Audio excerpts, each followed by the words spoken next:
go. Oh, I came so close to timing it exactly. And that was without the melody. I did a little Joker, here we go action. But despite that, not so serious. Or I didn't even mean for that to be a Joker pun. That's I did really not. well That done. was an accident. That's really well That done. was 100% accident. Despite that beginning, Greg and I are all business again tonight. And I say again, and I say Greg, because the last time there was a Buffalo Bills salary cap special on the Cover One Sports Network on an episode of Disguised Coverage, it was myself and my guest tonight, Greg Tompsett. And much like in part one, I guess we have to refer to it as now of the Buffalo Bills salary cap special, we were all business that night, and we're all business again here tonight. Isn't that right, Greg? That's right. Mainly because I like money. That's true. I like money as well. I like it more in jokey, cartoonish form. And if for those of you who are joining us live, I would really appreciate a lot of love for the Scrooge McDuck, caricature that is in the imagery for this episode. Part of me just wanted to do another salary cap thing so I could get an image of that into the graphic. I'm a big DuckTales guy. Scrooge McDuck is fantastic. Him just swimming in coins, swimming in money, which is not what the Buffalo Bills had this offseason. We were not swimming in coins. Maybe like a kiddie pool? Yeah, maybe a couple like gold coins that actually were the chocolate inside. It was just the foil. They weren't maybe real. Maybe like a hot tub full of money. Not like a pool, like a hot tub full of money. That'd be cool. Yeah. Well, not a vault of gold coins like Scrooge McDuck. More like a hot tub filled with potentially gold coins for Brandon Beane and Sean McDermott, the Bills front office. But Greg and I did the salary cap special part one and laid out, especially Greg, who laid out scenarios that came to fruition. And a couple of those were pretty wild, good. Man. It was wild how almost dead on you were roughly a month and a half out from everything that happened. And that episode was tremendously successful for us and for Bills Mafia and for the fan base. And so Greg and I have come back together again to do salary cap special part two, giving everyone an update on the current salary cap situation, where the Bills are, how we can potentially create some more space, how much money the 2021 draft class will cost for the Buffalo Bills, and then going into some money and on-field evaluation, looking at the offseason signings so far for the Buffalo Bills and giving our evaluations on that in terms of what their on-field productivity could or should be combined with that off-field monetary value, combining those two things, going through everything and just really rating them and going through, giving the details. And also, as we always like to do here with our eyes towards the future, eyes going forward, taking a look at some free agents that are still on the wire and seeing who potentially could fit given their position, their value, their cost, how it fits with us. How does that sound to you, Greg? Does that sound good? I like it. I'm ready. I was hoping, because I was really nervous that you were gonna be like, no, I don't like it, I'm out. And then you just takes the headphones. No, that sounds terrible. I'm done. I did not sign up for that. This is not a Sabres podcast. It was my understanding that there would be no math. It's really a fantastic gif. And if for anyone who isn't aware, like the Chevy Chase, like his deadpan back at that time in the late 70s, early 80s was just magical. And yeah, it's so fantastic. I strive to have just a little tinge of that anytime I can. Oh, a little peek behind the curtain for what you strive for. Mm-hmm.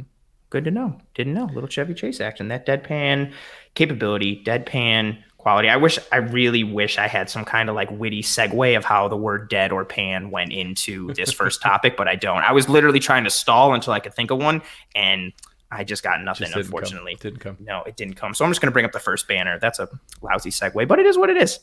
So the first segment here, for those listening, it is the Bills' current cap situation and creating more space. For those watching, you see it below you, but I also just read it just in case you happen to look away and you're just using your ears. So Greg, let's dive into it a little bit. What is the Bills' current salary cap situation? And let's start with that. So, obviously, over time, I've built some good relationships. I know Jason and Brad over at Over the Cap and Mike over at Spotrac. And if you go on their sites, they have different numbers right now. So that I kind of played around. I actually went through side by side every single contract to look and see who was where. There's a few of them that this time of year is crazy for guys like that to update their site with all the different things. I can't imagine. Yeah, there's a couple different pieces. Some of the incentives that Stephon Diggs achieved last year are reflected on one site and not the other. One of the site has the void year activated for Emmanuel Sanders. We'll get into that. One of them has Tyler Medikevich updated. The other one doesn't. A handful of things like that with some different things. It's also important to look a lot of the people who reported, I'll use John Feliciano. We'll get to his deal later on. Some people will report that and recognize the full per game roster bonus as the cap hit. And it is potential that they make that money, but the cap hit is actually only the likely to be earned amount. So for someone like Feliciano, only played 9 games, so you only actually add in 9 games of the per game roster bonus. All that done, I actually went through my calculations, which is actually a hybrid of both over the cap and spot track. It's in the middle of the two. I'm pretty sure we have $4.3 million in cap space right now. That is taken into account. I am assuming Markel Lee and Tyrell Adams, which we'll touch on later, are both veteran minimum because 7 of the other guys we talked about tonight are going to talk about tonight are veteran minimum. So I have to assume that those guys and Bobby Hart are all the veteran minimum guys. Yeah. And I've been told by a reliable source that F.A. Obata's deal is worth up to $2.2 million. So with the up to $2.2 million, I know that's not going to be the cap hit. I know that means there's incentives and things there. Just for these purposes, I counted it as $2.2 million, and the offset from whoever was the top rule of 51, which we'll probably get to in a moment. So counting all those things, I have us at 4.3. There's a chance that it's like 4.6 or something like that, but it's in that range. And I think once both websites are updated, you'll see it in that ballpark as long as we don't make any other moves. Beautiful. I like how you laid that out. And you created a natural segue to the next little part here in this. You mentioned the top 51, and that's something I wanted to get into briefly because we see a decent amount of the questions, whether it's to us or just in general on Twitter. What is the top 51? Or how come I look on Spot Track and I see how much money the team has in terms of their salary, but then I see top 51 next to it. And when you do see that, so from the start of the league year in March until week 1 of the regular season, only the 51 most expensive contracts actually count against a team's salary cap. That's calculated by cap hit. It's not by total value or any other measure of monetary value. And also within that, that's liable to change at any time, because if you bring in someone exactly that has a higher hit than your 51st or 50th previous person, you subtract that difference between the two, and that's how you calculate that. And it's obviously very practical if you guys think about it. So there's a couple things that go into that. Sites like Over the Cap and Spot Track, they update reported numbers. So oftentimes they will have a contract listed before the contracts are turned into the league. Now they're often accurate. Like it doesn't mean that they're guessing. It's accurate. It's just that it hasn't been filed yet. So a couple examples. Micah Hyde's deal wasn't processed for about 11 days after we heard about it. John Feliciano's deal was just processed by the league a day or two ago.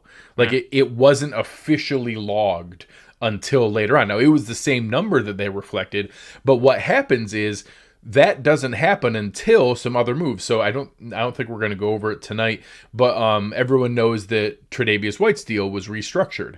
Well, prior to that being processed, on some websites, it looked like the Bills were over the cap. Right. And the Saints and the Eagles and other teams look like they're over the cap. The Saints have cap issues? So I got so many different comments about, oh man, see, I told you the cap's not real. They didn't even have to get under. And I'm like, it's not. It's just the websites you're looking at haven't been updated yet because they've done restructures and releases, or contracts you've heard that they signed haven't been processed yet because the league won't process them. That's what happens. Like when people ask, what is the penalty? Can teams just take a fine or lose a draft pick but stay over the cap? No. The league will not process your contracts, meaning you can't make a draft pick, you can't sign players to fill out your roster, you can't function as a franchise. Every single team is under the salary cap every single moment from the start of the league year through the season, all the way through the season. There's a window from the end of the Super Bowl to the start of the league year where people report that they would be over the cap if it happened right now because their future contracts haven't been restructured, released, traded, moved. But at no point is any team actually over the salary cap in the league year. So that's always confusing for teams when that happens. The reason they do that is because there's 53 guys on the roster during the season. In the offseason, when you're building up usually a 90-man roster, last year 75, to have invites to training camp, each of those guys are technically under contract. You don't know when, and don't dismiss that, because last year when they signed Del'Shawn Phillips, I certainly didn't see that as a guy who was going to make the opening 53. Good but point. Every single guy that gets signed is signed to an NFL contract at minimum, the league minimum. So you can't have 90 guys and stay under the salary cap. So the NFLPA and the NFL came up with a rule called the top 51 rule, and you described it perfectly. So only the top 51 contracts count, even if some of them are guys that are probably going to get cut. Right now, some guys like Jordan Debbie and Nate Becker are technically within the top 51, but they'll get bumped off or won't make the team and will get cut. And that'll come up later on. But that's how teams stay under. During the offseason, the top 51 contracts count. Once you get to the 53-man cut down, all 53 guys have to count, and those have to be under the cap. That was a beautiful and eloquent way of adding on to that point. And that's also a really good point that you mentioned there, too, especially now where we see cut down days being different in the preseason and how you can carry more on the roster going forward to the point where after now, I guess there is no more week 4 of the preseason type anymore, but you were able to cut so many guys right up until almost like the first week of the regular season. Yeah. So having that top 51 exactly. Otherwise, if you're counting all at that point, like 85 to 90 guys in your roster, everybody's way over the cap and they're in a New Orleans Saints, Philadelphia Eagles type scenario, which nobody wants to be in. No one wants that. No one wants that, especially the Saints and the Eagles. Then you have to figure out a way to make your Taysom Hill contract look good. And I like Taysom Hill, even if he did vulture so many touchdowns from my Alvin Kamara. I hate fantasy. I don't even know why I talk about it. Good comment here from Joe, and I bring it up because I love segues, and this is a perfect segue to our next little bit about creating space. So Joe asked, is there still money to make moves, or do we got to struggle to sign picks? And this also segues with another part that you mentioned just a short minute ago, Greg, on Tre'Davious White. Yep. So the Bills restructured Tre'Davious White's contract. They took $9.46 million of his 2021 base salary, converted it into a bonus, a signing bonus, which created $7.56 million in 2021 cap space and reduced his cap hit to $6.8 million. Now, again, restructure. We went over this in the first episode, but I wanted to go over it again just for potential new listeners or people who didn't get it or understand it the first time. When we say restructure, because one of the ways the Bills can create more space are through restructures, of which we have several options that we're going to speak about. But a restructure, when that happens, basically a player's base salary is reduced down to the applicable league minimum for a player of his service time. And the difference in that is immediately paid to the player as a signing bonus, which is then prorated, i.e. spaced out over the remaining years of the contract. So that's what we talk about when there's a restructure. It doesn't necessarily mean players getting less money or they've taken something and hidden it or done something weird with it. The player is still getting their money. They're receiving nothing less than they were supposed to. They actually technically get more money sooner as a bonus. It creates cap space. But the players that you want to do it with, because you're taking that base salary, converting it into a signing bonus, and then prorating it along the life of the contract, you want to do it with players like a Tre'Davious White, who you know is going to be here for the long haul, or like some of the other players we're about to mention. You don't want to do it with like AJ Klein or Starla Tulele, for example. Exactly. And those are the players that people think about. And I'll give some examples where previous to this, you saw some of the pay cuts that people took. And this year they did a creative job with it where Mitch Morris, Mario Addison, Vernon Butler took pay cuts by converting some of their salary to an incentive that they could earn back if they do a good job. My man, Brother Bill out there. I wanted to pull up the other one where somebody asked you if the salary cap is a myth, and you answered, my man. So the way that those are set up, and a super easy one, I'll use an example of some other moves that could be made here. So Dion Dawkins is another one that's out there. If they wanted to, they could take Dion Dawkins' contract. He has a $7.3 million salary for this year. You could knock that down to $1 million, take 6.3 of it, say, Dion, can we give you a check for $6.3 million today? And Dion would say, why, yes, I would love to take a check for $6.3 million today. You then prorate that. He has 4 years left on his deal. So you spread that $6.3 million as a little chunk each year, 1.575 over the 4 years, meaning that 4.7 of that gets spread out into other years, but you get to reduce it for this year, and it takes it and reduces that salary cap down by 4.7 million. Some easier math. Say you had a guy with a 5-year, $50 million deal. Super easy math. $10 million a year. $27 million a year. Oh, I was close. So you can take the maximum that you can prorate any deal is 5 years. So if you have a 10-year deal like Patrick Mahomes, only 5 of that can be spread out and over the life of the deal. You could take that $10 million salary in the first year, reduce it down, divide it into roughly $2 million a year, make each of the subsequent years closer to $12 million in cap hits, and reduce that current year down to about $3 million. The 1 year base salary plus about 1.7, 1.8 million in the prorated amount. And now you took what was still a 5-year, $50 million deal, but instead of 10 million each year, you do 3 million and then 12, 12, 12, 12, and it still adds up overall to the number that you need to be able to net out as an overall deal. And if it's a guy like Trey White, where you're not likely going to cut him during that deal, there's no actual risk. So when people ask what other moves could we make, the next most logical one would be restructuring Dion Dawkins' contract. Yeah, and I think that's an excellent point because there's no... Two of the others that we're about to mention, one of them is a bit older, and the other kind of factors into a bit of an extension scenario as well, potentially. But someone like Dion is very much in the Tre'Davious White camp, someone who has earned their amount. You know they're going to stay with the team. Also, if we could just speak on that for a minute, when Dion Dawkins signed that deal, I know there were some people that were thinking like, oh man, did we just overpay? And seeing some of the money that tackles are getting now, and then seeing what money tackles are going to get the next couple of years as the cap balloons back up, given that gajillion-dollar deal that the NFL has signed, Dion Dawkins' contract, at least on an average annual value, not even on an average annual value only, in terms of total value, it's going to look fantastic considering the production you get and the cost you're getting it for. That's a tremendous add and another feather in Bean's cap that I don't think we're talking about it too much now, but in another year or so, that contract's going to look even better. Yeah. Do you think Dion Dawkins is the 18th best left tackle in the NFL? Because he's going to be the 18th highest paid tackle next year. It's delightful. And he's probably going to even drop down a little more. Yeah, that's without any other extensions. Yeah. That's no RAM check money. That's no multiple other guys who are going to get paid in that realm. He's already down there at a very, very healthy number. 1,000%. Ooh, Daniel, it's almost as if he's peeked into our notes. I guess we could start with this one since Daniel's already asked the question. Daniel says, couldn't they create cap space by extending Diggs? I don't know, Greg. Do you think that could be a potential thing? I do think that could be a potential thing. So right now, one, I want to pause. I think some people have dramatized how grossly underpaid Stephon Diggs is.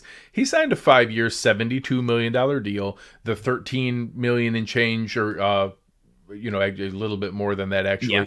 But $14.5 million deal was okay, was good at the time, and then he outperformed it. But it's not like he's making $4 million. Like he's still getting $14.5 million a year. It's good money. He deserves to be in that DeAndre Hopkins, Julio Jones, Michael Thomas class, getting $20 million a year. So they're in a nice position. There's 3 years left on his deal.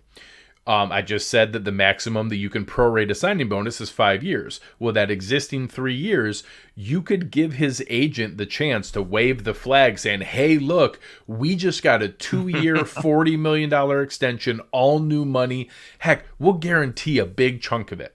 Stephon Diggs' contract this year is $12.7 million in salary. You could knock that down to $1 million, convert $11.7 million of that to a signing bonus. Now, that's just the simple restructure. For him, I think we'd actually even kick in a little bit extra out of that upcoming $20 million. Let's say we give him another $8.3 million out of that in the signing bonus. Give him a $20 million signing bonus. Doing that $20 million signing bonus over the 5 years, it's only $4 million a year. You still create $7.7 million in cap space by giving him a $20 million a year extension and $40 million in new money, and you don't make any of the rest of his salary cap hits gross or out of whack, because one, you just took $8.3 million off of those 2 years, meaning that they're closer to $16 million a year. You added a couple extra onto the other years, which are already only 13 and change, meaning you made them up to like 16 million a year, and you reconverted this year. So making him a 16 to 17 million dollar a year player is still perfectly in line with what our budget is, but we created cap space this year to do it. At the end of the show, we're going to talk about some of our wish list guys. There is a very small list of players I would actually want to do that for. So much more likely, everything I just explained, we will do with Stephon Diggs next year, when it's 2 years left and maybe we give him a 3-year extension to spread it out to 5. And we might need that cap space next year. Right now, I don't know. This is purely based on him. Diggs, his agent, and Bean could already have that handshake deal in place and saying, hey, if we need it, we might come to you, but we'd prefer to do this with you next year and be able to go through there and do that and not have to, because you don't want to create cap space this year that we don't need yet. It's easier to do that in the future. But that's another card that we can play. And one last one is Jerry Hughes. So obviously we moved on from John Brown. Any of the other guys who are free agents next year are on rookie deals, so there's no benefit really to extending to Taron Johnson or anyone like that. The only guy who's a free agent next year who's of any concern is Jerry Hughes.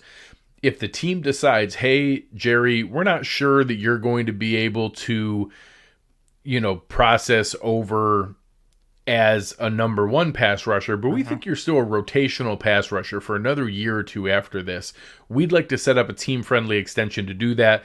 We don't know if it's the $9.5, $10 million you've been getting, but it seems like the market for guys your age is roughly $6 million now.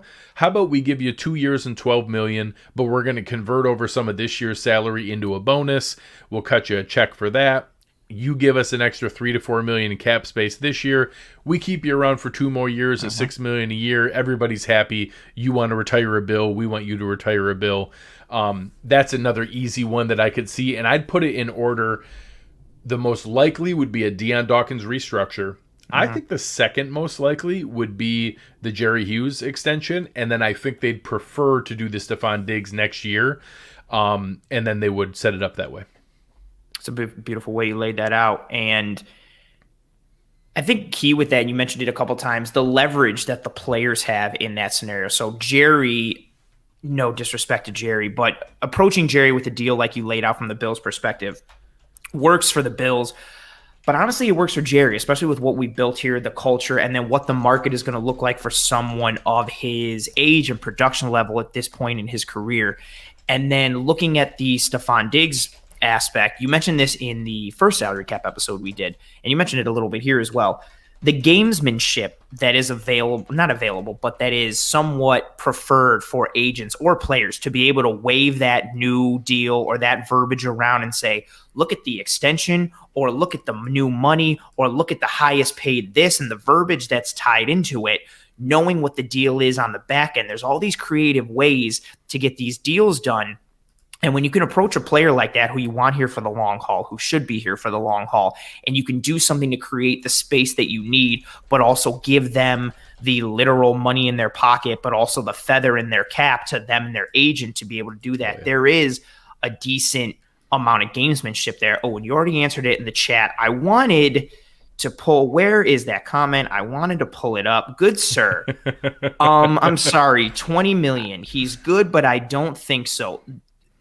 What? Stephon Diggs had. I'm not a huge stuff. I like Stephon Diggs a lot, obviously, with the mentality that he brought, the work he's put in, and the on-field production. But Stephon Diggs led the NFL in catches. He led the NFL in yards. And honestly, he probably could have had, I don't consider touchdowns as the metric or measure of success for any position, but he could have had a bunch more touchdowns if Josh Allen wasn't the goal line back for. It's the same thing when people like to, Motor and Moss didn't have a lot of touchdowns. Josh Allen is the goal line back, and he throws to everyone, and he also runs it in. And they almost broke the NFL record for most different players to catch a touchdown pass in a season. Right, which is fantastic. And you said it on another one of the episodes you and I did together. I'd rather get down to the goal line knowing that there's like legitimate 7 or 8 threats to potentially punch it in and cash it in than knowing we have to go to one guy. You know, even though it works in Green Bay with Devontae Adams, I'm not a fan of being like, all right, a goal line offense is going to throw to this guy. Stephon Diggs had a wildly productive season in his first year with the Buffalo Bills. And especially with the point that you made there, he just led the NFL in catches. His health. Yeah, he's 27 years old, and $20 million is still the 5th highest paid. We're not breaking the bank to the point of we're setting this wide receiver record for money given. That's a very reasonable salary given the ability and the production on field. And I also wanted to pull up one more comment, not to be argumentative, but I'm guessing what's said here is we need to look at Star Latulilae restructure and letting go of Mitch Morris trade value. One, you wouldn't want to restructure someone like Star because of the age. You can't get out of his contract next year. Exactly. We're already kind of albatross. It's painful to get out of it right now next year. Exactly. Because of his opt-out last year. We're already in an albatross situation. Yeah. Doing that kicks, I don't even know if it's kicking a can as much as it is like a box worth of cans down the road that you don't want to have. It's funny. It's actually bad already next year that I actually did the math and played around with it. It's almost worth doing a small restructure just to make it 100% guaranteed next year and get a little bit of cap space for this year. Because next year you would take a $5.1 million dead cap hit to save 4.2. So you would take more dead cap than savings. It's not nothing. You could eat 5.1 next year. This year, if you were to, just for anybody who was wondering, if Star Latulilae retired, it was going to be a disaster. If you released Star Latulilae, it costs $11.8 million for him not to play for us. It costs $7.6 million for him to play for us. There is no benefit in moving on from Star Latulilae. We don't want to restructure it. We want to take our medicine and be done with it. We can get out of his contract with no dead cap in 2023 and just release him and not have the $8.9 million cap hit. We just got to take our medicine and wait until then. Mitch Morris is another example where we didn't do a restructure. If we did a restructure, we couldn't get out of his contract next year. By doing the pay cut, he converted it over to an incentive where he could earn the money back. But next year, we can get out of his contract. Mitch Morris's deal is not impossible. Next year, it's still $3.7 million. It's not nothing, but we would save $7.5 million. So if he gets injured again, or has another concussion, you have the option to get out of it. If Mitch Morris is healthy, he's really good. He's our second best offensive lineman. We don't want to get rid of him. No. It's just that there's risk with his injury. Also, he's only 28. He's not as old as people think. So being in that position, we don't want to get rid of Mitch Morris. He's good. You want a good, smart center. If he has another injury where we can't, obviously you can't use him, we have the out to get rid of him now. If not, we would make it worse by doing a restructure where then you can't get out of his deal. Correct. I think that's a common misconception for people when they see, and again, because not in a negative way at all, but not a lot of people dive into the monetary metrics of restructures and what it is. And so you see these deals where it's like, oh, well, I read that Team A just saved this many millions by doing a restructure. Why don't we do that? Why don't we do that? But the actual ways that they work and what you do and what it locks you into in the future doesn't make it viable for everyone. And I don't want to get too off track with it, but Mitch Morris is so vastly underappreciated on this team. It really hurts. It really hurts my heart. And I am a fan of, in this draft, of the Landon Dickerson, Creed Humphrey route of putting somebody in at guard who could then potentially take over from Mitch Morris down the line, especially Landon Dickerson. I absolutely love him. For sure. But I don't That's a 2023 plan. That's exactly. not a this year or even a next year plan. No, there is not a scenario where you remove Mitch Morris from this offensive line and the Bills are better for it in 2021, unless it meant you were taking him out and then replacing him with some already established stud. But that's not happening. Yeah, there's just not that many guys better than him. No, not here for it. I understand. Some people see it and they see the struggles in the run game and then the whole drama of, McDermott with we started our best five and then the concussions and it all snowballs into this giant thing. Well, and even that was very much a media narrative. I don't think that was ever real. I got into heated arguments with it with several people. Even the people who were saying that and saying that, hey, you guys heard what he said in the press conference, all of them, every single one to a man, had the caveat of, we don't think they should do it because Mitch Morris is really good, but there was a game where he was healthy and ready to go, and they sat him and they put in Feliciano at center, and they sure seemed to like Feliciano. Maybe they're going to get rid of him. So I get it. It's good, narrative discussion. You're getting clicks and whatnot. But every single person said, but if you watch the film, he's our second best lineman. You don't want to get rid of that. I'm glad that it moved on. I would wager, I think Mitch Morris is going to be on this team this year and next year. I don't think he's a guy you extend. I do think that there's anxiety with that kind of significant concussion history. It's legit. That you don't want to invest in that. And I think the exact same way our man Ron here saying with Starr, I want to draft a one tech and groom behind Starr. I want to draft a guy who can play center and groom behind Mitch Morris and have them ready that when Mitch Morris either moves on from his contract or sadly has his 7th documented concussion, we have a guy ready to step in. I'm not going to preemptively get rid of a guy who's really good as long as he, as a fully aware adult, decides he wants to continue playing. I'm going to continue letting him play. 1,000%. I don't do plugs really because I find them shameless and corny in a lot of ways. But when Eric and I did the diagnosing of the run game issues in the film room earlier this offseason, I already had certain notions and thoughts in my head. But when we deep dove into all of those running game clips and really went through and looked at everything, just knowing that the Bills were playing, that they had to play in a scheme because of the deficiencies of the linemen, especially in the interior around Mitch Morris, that caused them to play schemes that did not suit him, and still seeing what he was able to do. There were just so many obstacles and challenges that were stacked in front of him. And again, to your point, he is the second best lineman on this team, and his rapport and relationship with Josh, what he has going on between the ears, really heady player, athletic. He's tremendous with pin and pulls. Yeah, there's not a scenario where he goes and we're a better team this year. And as far as one tech, Greg, I don't know if you've heard, there's this defensive tackle from LSU that some people like. I don't know if you've heard of him, Tyler something. I'm not familiar with him. Is he I don't know of anyone named Tyler.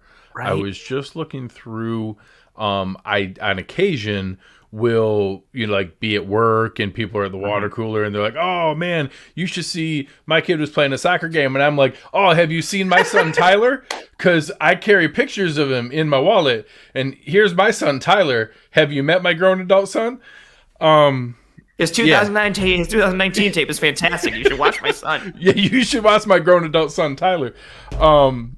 Dude, he's so fantastic. Yeah, every time I see a mock draft and he's there at 93 and we get him, I light up, man. People were showing me his RAS score and he didn't run fast or do anything. I'm like, yeah, see the one that says like 350? That's the only number I'm interested in. He's 350 pounds, but moves pretty well for 350 pounds. Yeah. I'm good. Plays with leverage and power. Yeah, I don't want him to ever run 40 yards ever. I have no interest in him ever running 40 yards. I'm interested in his 2-yard shuttle. That's what I want him to run 2 yards. That's it. There you go. That's it. That's it. Yeah, that is my goal. Yeah, that is your goal. And I did it accidentally again. Boom. We talked about the draft a little bit. Look at a little segue here. This is a quick segment here and topic here, but we wanted to put it out there just because I know I've seen this question asked a lot, and it's been asked to Greg a lot as well. How does the draft class factor in? How much will the picks cost in terms of cap? So made this a quick little segment here. So Greg, how much money will the 2021 draft class cost? ?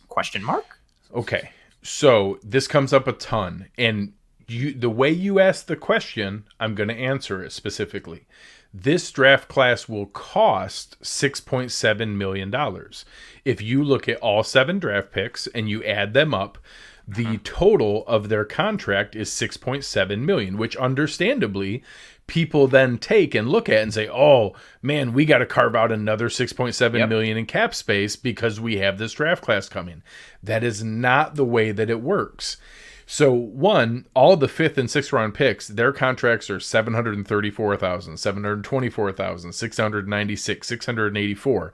None of them will even count against the cap because of what we just discussed 10 minutes ago with the rule of 51. None of them will be in the top 51. The 3rd round pick is only $865,000. Right now, I actually think that's about the number that's going to get kicked off to do it. So I think that'll actually count as 0 by the time you add in the F.A. Obata contract where the 51st guy is. Yeah. So then you're talking about our 2nd round pick is $1 million and our 1st round pick is $2 million. Well, even those guys, you're bumping off players that are $874,000 and $869,000. When you remove each of those, only 2 players are going to hit the cap, and the only 2 are actually only going to be 1.1 and about 180,000 more than what's already on there. Our draft class only needs $1.49 million in cap space. So whenever you hear people talking about this, the 2 key terms are how much does a draft class cost? Our draft class will cost $6.7 million. How much cap space do we need? We need about $1.5 million. And if we trade down at all and you get out of that first round, that number drops even more. If we traded down, and I like the idea of trading down and then maybe using some of the ammo to trade back up and having ideally 4 or 5 top 100 picks instead of 7 overall picks, we would need even less cap space because getting out of the first round counts even less. So again, we do need some cap space, but it's way less than people think. Dan is right. So if we traded up, we would need more. The draft picks get more expensive, and especially guys, when you get into the top 10, some of those guys come out $6-7 million day one. You need legitimate cap space for that. Yep. The benefit of picking 30th is our first round pick's still pretty cheap. So and we get that 5th-year option. Yeah, even if you move up into anywhere in the 20s, it doesn't even go over $3 million. So as long as we stay in the 20th pick or below, maybe we'd need $2.5 million instead of $1.5 million. But realistically, if we move up, it's probably going to cost us that 2nd round pick anyway. So all those kind of things, we need about $1.5 million. Like I said earlier, I think we're about $4.3 million. So from a functional cap space standpoint right now, we probably have about $3 million in usable money. I love the cap hit aspect versus how much it technically costs, because I've seen that so much of like, well, we don't even have enough money right now to sign the class, and we can't. How are we going to draft it? It's like, that's not really what it is. Yeah. We're okay. And all you guys can dunk on those people on Twitter and sound smart, so you don't even understand how math works, and it just make you don't even know how to math. Make it a verb. Yeah, I like it. I like when people. Yep, there you go. Tag me in it. I'll tell that other person how smart you are. Oh, that's fantastic! And then while you're there, show them your son. It's a service I offer, and I'll show them wallet pictures of my adult son, Tyler. It's a service. It's like Cameo, but it doesn't have as catchy of a name. Yes. I will help you dunk on people on Twitter and make you sound smart. I feel like that would be a legit. People would legit pay for that. Like especially the clout chasers. We just for sure just thought of a business idea. I'm gonna rally other people together, and we're gonna have a clout chasing service that you can DM us, send us money, and we will come and tell other people. Oh yeah, John's really smart. You're an idiot. You should listen to what John said. Thank God you're friends with John to make up for how stupid you are. Yeah, I think it would be fantastic. Oh man, no, you were arguing with the veto. You shouldn't do that. You're dumb. You're a stupid idiot. Oh man. I mean, you know what? Let's just end. Oh, that's funny. I'll just send those people to Greg. I think we should just cut this episode here and start working on the business proposal, see what overhead there is, what the margins look like, all that kind of stuff. Yeah. So that's good. Draft class cost. Now we move on to a little more meat of the episode here. There has been, I was going to say a significant amount, but then I was trying to think of the quantity that would classify as significant. But there's been a pretty good amount of free agent activity from the Buffalo Bills this year. A lot of signings, I would say.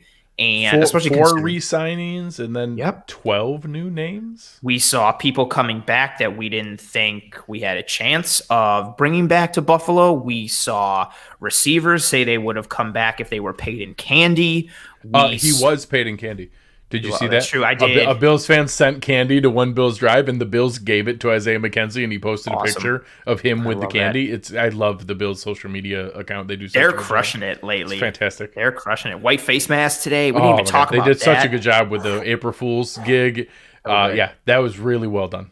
So good. Really well done from the Bills social media team, and really well done by Brandon Beane and company for another offseason with the signings that they've brought on. And as I mentioned in the beginning here, the segment here, as I shift my notes, that Greg and I wanted to go through. So we're going to go through the signings this offseason and evaluate them in terms of both on-field and monetary purposes. So we'll start here with, I don't know how we classify the biggest signing, but we'll classify it based on the average annual value. Matthew Milano, Matthew Cookies, Matty Cookies. They could just go forever with that. 10.35 million average annual value, 4 years. This is unreal. A $7.81 million cap hit in 2021. It's fantastic. Peanuts. And I know you'll go into details in a little bit with the 3-year out and the age range that it takes him into, but just a player that makes this team better, that does so much for the defense, makes Tremaine Edmonds a better player. Linebacker wins are not a thing. But there is some corollary evidence in terms of when Milano is on the field, this defense is better, and the Bills coincidentally win those games. I know he did not look great against Kansas City in the AFC Championship, nor did a lot of players on defense, nor did the coaching staff, nor did the game plan. But a player drafted in the 5th round, homegrown, chose to stay here. Maybe the free agent waters weren't as warm or as suitable to his liking as he anticipated. But he came back. We didn't think it was really going to happen. Came back at a really affordable deal. I think that's the key for a lot of these signings we're going to talk about. It's not only the production you're going to get, the quality of player, but the monetary value that we brought them back for makes the deal even better. Yeah, everyone asked me for grades on them. I'm going to grade Milano as a purple. So I don't know. I just make up random No, that's scales. Good. I graduated college with purple. I was summa cum laude with that purple. That's right. Yeah. So obviously Milano, it was talked about that he could get $13, $14, $15 million a year. People were throwing around crazy numbers. I always thought it was going to be around 11 million. It ended up that he can make up to 11 million. He didn't even get the full 11 million there. The $10.35 million AAV is fantastic. $7.8 million cap hit is great. You're signing him for age 27 through 30, 27, 28, 29, 30. It's fantastic. You can get out of it after the age 29 season if you want to. This is the exact kind of deal. When Brandon Beane talks about we want to draft, develop, and retain our talent, that sounds good. But then when you see him do it and you get Tre'Davious White on a below market deal, and I know he set the record for the highest paid cornerback in the league for a moment. Yeah. It is going to be surpassed by 7 other guys immediately. And now the way the cap hits were structured, he's like the 13th highest paid cornerback this year. And then you do the same thing with Deanna Dawkins. We just said he's going to be the 18th highest paid tackle next year. Matt Milano coming back, and he is now, I want to say it's like the 21st highest paid linebacker. And the way that you do those things, that's not even counting the cap hit. That's the AAV at 10.3. The cap hit is way lower at 7.8 million. Unreal. The way that they structured those things, the way that you do that, it makes it outstanding. The way that they were able to structure and stretch those things out. So, I think you have to give Milano whatever scale you want to do it. He's an A or an A plus or ideally a purple. Ideally. Excuse me, miss, you gave my son an A+ on his paper. Was this paper not good enough to get a purple? I'm sorry, sir, we don't grade on colors here. Yeah, spot on. Just even, and again, the AAV isn't even the true measure of obviously what the cap hit is going to be. But when we did this episode initially, well, part one of this series, we talked about what Spot Track had him pegged at between 13 and 14 million. And then you see the deal that Levante David signs where he's looking at over 12. And then that came on the heels of already hearing that Milano was going to test the free agent waters. And then you're sitting there going, okay, like he's probably going to get at least 12. Maybe that 13 is realistic. Yeah. Maybe he's really going to cash in. And then he comes back with a 10.35 average annual value. And again, the ability to work the deal to the point that he comes back at that AAV with the term, but the fact that the cap hit for this year is only 7.81, that the deal is still affordable as you go forward for the quality of play that he has, tremendous. Purple all day. Well, and Milano. If you want to add in a couple other pieces, some people would say, oh man, but what does that do to the future years? The next year, it's a $10 million cap hit. Then the year after, $11.75 million. And the year after that, $11.75 million. At no point is it blown out or gross or painful. It's very manageable with a very tolerable amount this year where they were able to bring back every important piece and add a couple nice ones. Yeah, it's not like we're sitting here with 7.8 and the next year it balloons to like 24. No, it's just really – I want to pull up this comment. I don't know if anyone here is going to get this, but – I love the AEW reference here. I associate purple with the Dark Order, so top marks in my opinion. When I first started reading your comment earlier, I assumed he was going to say Darkwing Duck, to go along with the theme, and I was going to give him kudos. I would have liked that as well. The Darkwing Duck. Oh, I would have liked that as well. Yeah. I like the wrestling reference. Well done. Ironically, as I'm wearing a Stone Cold Steve Austin inspired Allen 716 shirt, that worked out. That. Fantastic. So really great deal from Milano, and good to see him coming back. And we see that deal. Well, we saw that deal, and then it was like, okay, well, I guess Darrell Williams is gone, even though we recognize the positional value of tackle, and we're not going to be able to do this now that we got Milano. And then Darrell Williams comes back on a 3-year deal, $8 million average annual value, a $6.15 million cap hit, a player who you have mentioned multiple times throughout Twitter, throughout the Cover One Buffalo podcast, throughout Disguise coverage. Mid-season all-pro pick by PFF, had a tremendous year. We know he locked down TJ Watt. He and Dion Dawkins were pillars for this offensive line. An offensive line that saw a lot of turmoil on the interior in terms of both guards and even center when Morse went down. Darrell Williams had a really quality year. He had the most snaps of all Bills offensive linemen in 2020, and a guy who came in last year on a 1-year, $2.25 million deal late in the year, and it was one of those, okay, Buffalo Panthers, Carolina North, let's see if he can play guard or tackle. He used to be an all-pro, see what happens. Puts together a really quality year and has the chance to cash in decently to a degree, and the Bills bring him back, a guy who's already proven he can do some good things here, recaptured his form, and he comes back on a really affordable deal. Well, and, one, I think he's younger than people think. He's only 28. So you're signing him for age 28, 29, and 30, which for a tackle is fantastic.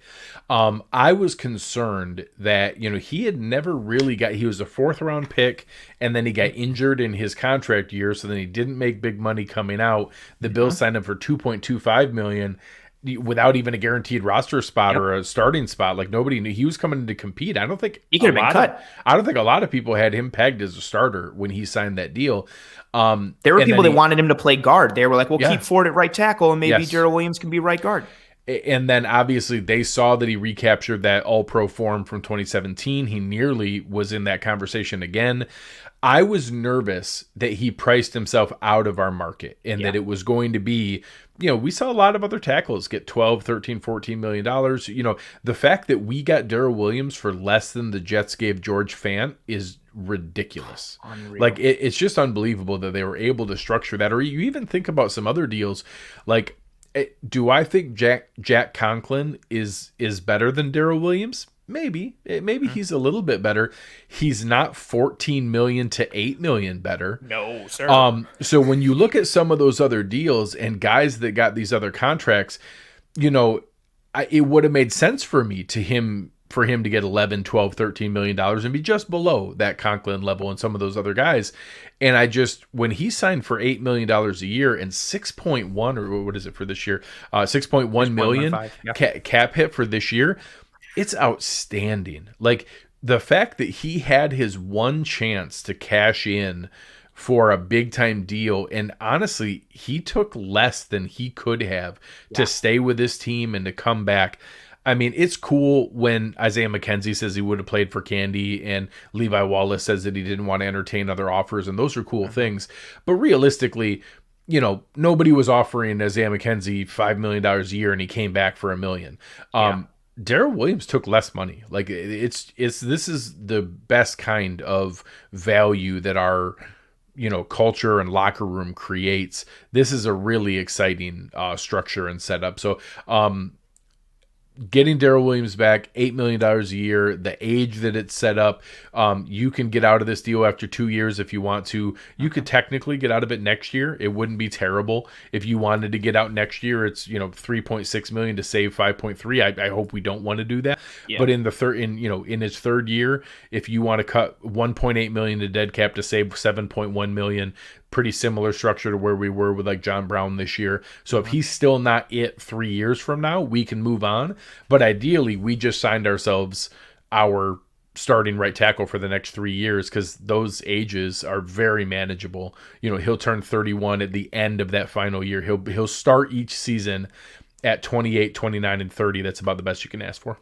Which is just, again, the notion I think so many of us had, you and I had it, going into the salary cap special part 1 of thinking like, okay, Feliciano, Darrell Williams, and Matt Milano. Matt Milano and Darrell Williams were easily our top priorities, and you said it best. I think Matt Milano is a better football player than Darrell Williams is, but because of the position of right tackle, Darrell Williams has to be the priority. And then the thought was, okay, if we nab Darrell Williams, we're probably out on Milano, which we're probably out on him anyway. And the fact that we came away with both, and again, the fact that we came away with both on decently team-friendly contracts that aren't terrible, that still have outs, that don't lock us into anything awful, that don't put us in a bind come future years. We didn't, bite off our nose to spite our face or whatever that proverbial analogy is.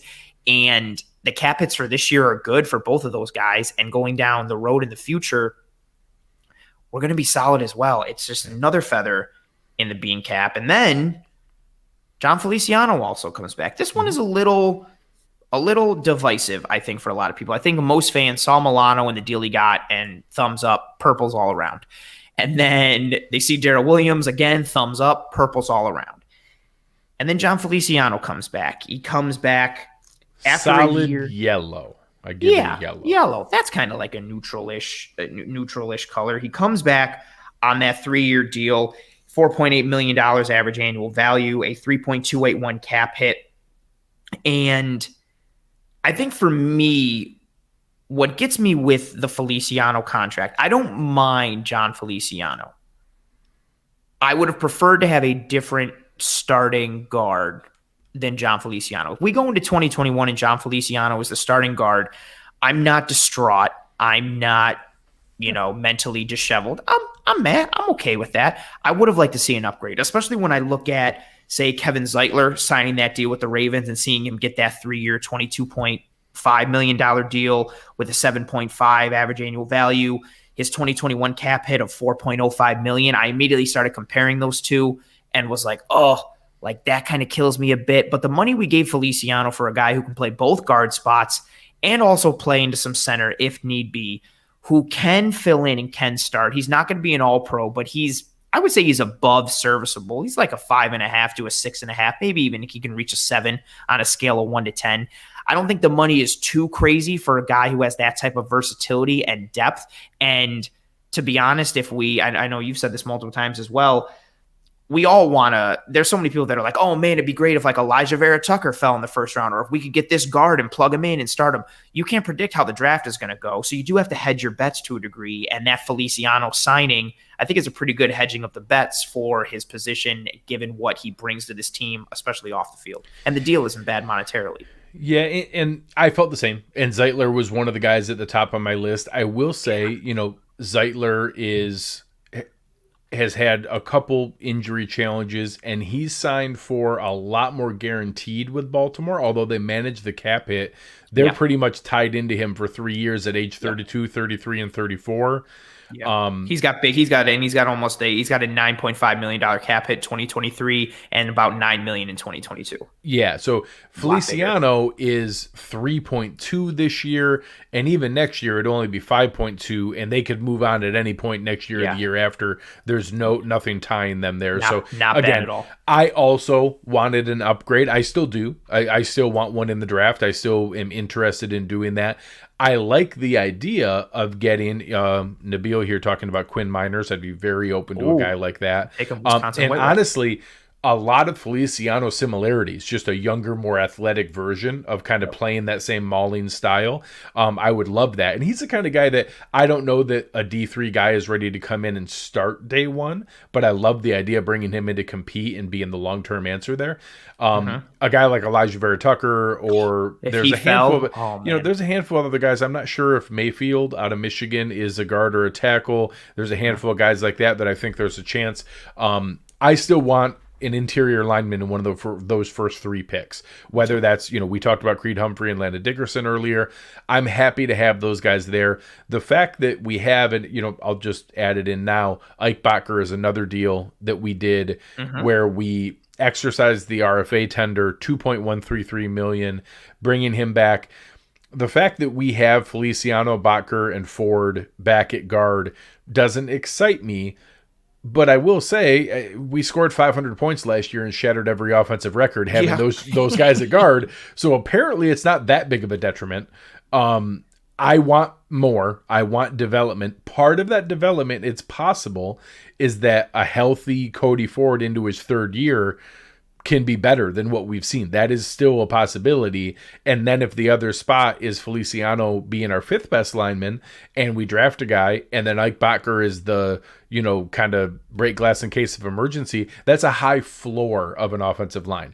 Maybe it's capped in the ceiling. I don't know that Feliciano or Ford have a huge upside or ceiling, but it's a pretty high floor of what the functionality is. If we go and get, I know here in the chat I saw Ben Cleveland shout out. We've mentioned plenty of other guys. I want an investment there, but no matter what, we're in good shape. So this deal, it wasn't my favorite. I did want to see us go out somewhere else, but the fact that it's $3.2 million this year, you can't really be upset. Like it's hard to be upset. It's a good value. That's the value of what kind of player this is. He's beloved in the locker room. Our quarterback loves him. He does fight for our guys. I like that mentality on the roster. And if he's our 5th best lineman, I'm okay. I'd still like to see one more investment there to step up. But I'm okay that Feliciano was brought back, and the money is the reason. We did not overpay. We paid him the correct amount of money, and I'm comfortable with that. I think that's the key right there. Again, we're talking about these deals from a perspective of the monetary value and for what you're going to get for that. Bringing back Feliciano on the deal that he got brought back on, as you mentioned, with the outs going forward as well, and then the cap hit this year, it's tremendously affordable for a guy that is a good glue guy in terms of the culture and the attitude that he has and what he brings off the field. And paying for that if he has to be thrust into a starter's role or thrust in to get some real reps and some meaningful minutes, again, that's a very affordable deal, seeing what else was given out on the market and knowing what he can do. And the high floor that you mentioned, I like that. I'm very similar in that in terms of even my fantasy football strategy. I love a high ceiling as much as the next guy, but give me a good high floor to know what my base is going to be and what that foundation is. And I wanted to pull this up in the chat, and you just answered it there. From NPanth, we scored 500 with a premier passing game and a mediocre running game. We need a better running game to be balanced. I want to be able to run the ball better, but I don't think running the ball more is synonymous with running the ball better. We need to be able to run the ball when we need to run the ball. I specifically don't want balance. Balance sounds terrible. I want to be more effective in the minority of the time we run the ball. I want to pass the ball 70% of the time. And the 30% of the time that we run the ball, I want to be better at it than we were last year because we're not scoring 500 points by running the ball 50% of the time. I don't want balance. Balance sounds terrible. I want to be able to be on 2nd and 1 and 3rd and 1 against the Indianapolis Colts in the wild card, and I want to know that we can convert on 2nd and 1 and 3rd and 1 and not get stopped hard on drives in the first half. That's what we need to be better at. We don't necessarily need, again, to your point, we don't need to be 50-50 or even 60-40. We need to be able to run the ball when everyone knows we're going to run it, even if that's only once or twice a game. We need to be able to execute. That's what we need from the running game. And also just from the nature of it, I saw the follow-up comment there. There it is. If we become too predictable relying on the pass, we will be found out, i.e. the Ravens run game. I think talking about predictability and comparing the Bills offense to the Ravens running game, I don't think that's a fair comp, especially with the Ravens running game and what they do, even though it's tremendously versatile. Lamar Jackson and the passing side of the Ravens offense has its limitations, and they almost run it to the point where they have to because they can't do anything else. And it's also easier to snuff out the running game, as you saw with the Bills in the divisional round, than it is to snuff out a passing game, which is why the analytics and the metrics and so many trends nowadays. Oh, I wish I had it saved. Warren Sharp tweeted it out. I believe it was like the EPA for teams that pass the ball on first down versus teams that run the ball on first down, and how much higher your expected points per was when you pass the ball on first down. It's a passing league. We are a passing team. I don't think running the ball, or quote unquote being more balanced, is, especially from a passing perspective, I don't think it makes us predictable to the point that it's easy to stop. And again, with the running game, we just need to be able to run it when we need to run it. I know that may sound a little foolish, but that's what it is. I mean, there's a couple different options there. Cody Ford was probably our best run blocking lineman. He played like 4 games. Feliciano is actually a pretty solid run blocker. Dion Dawkins, Darrell Williams, and Mitch Morris are all significantly better pass blockers than they are run blockers. Dion's pretty good at both. Dion's a pretty good overall lineman. So there are pieces of that we want to do. I want to be able to have more effective big plays running the ball. I want to be able to convert when teams know we need to be able to run the ball. Ultimately, I think people throw around a lot of terms that they don't really understand with the run game and the effectiveness of it. And I understand the desire for it. I think a lot of it's recency bias and seeing some of the pieces that are there. We pass the ball a ton because we're really, really good at it.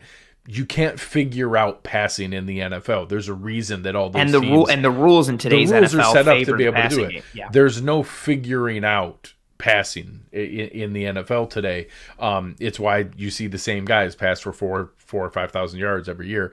The way that you go through and do that, I do want more effective threat.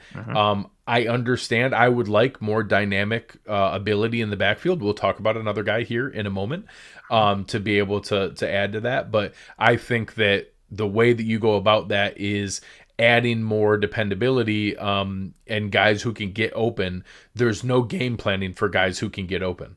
If you can't cover a guy, there's no game plan that schemes around that. You can't figure out that. There's no scheme that figures out Stephon Diggs, Cole Beasley, and our newest receiver, Emmanuel Sanders. Ooh, Manny Sands, as he is known in my condo. This was ironically, Bleacher Report apparently came out and said that this was their worst, like the worst Bills signing because of his fit coming in for John Brown. This was my favorite signing of the offseason. Who said that? Bleacher Report. They're dumb. That's a terrible decision. And somehow that's where somebody brings you in to come dunk on them to tell them how stupid they are. Yeah, they wouldn't get a purple for that. I loved this deal. I say this as a person who Matt Milano is my favorite Bill, and I love the value. I love what he does. The Emmanuel Sanders signing was my favorite signing of this offseason. The 1-year, $6 million contract. And I really think people are starting to grasp it a little bit. Eric did a tremendous job cutting up the film on Emmanuel Sanders.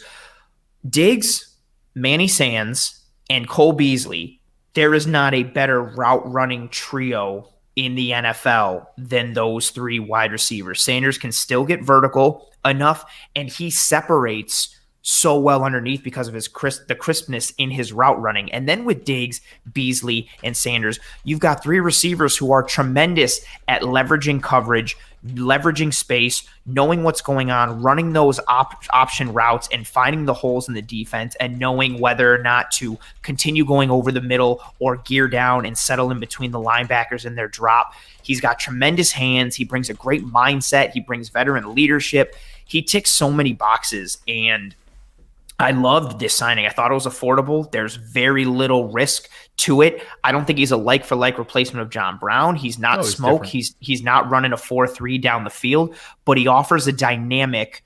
No disrespect to John Brown, whose route running did vastly improve while he was in Buffalo. He was a very high-end wide receiver, too, and he played at times like a low-end wide receiver 1, which was phenomenal.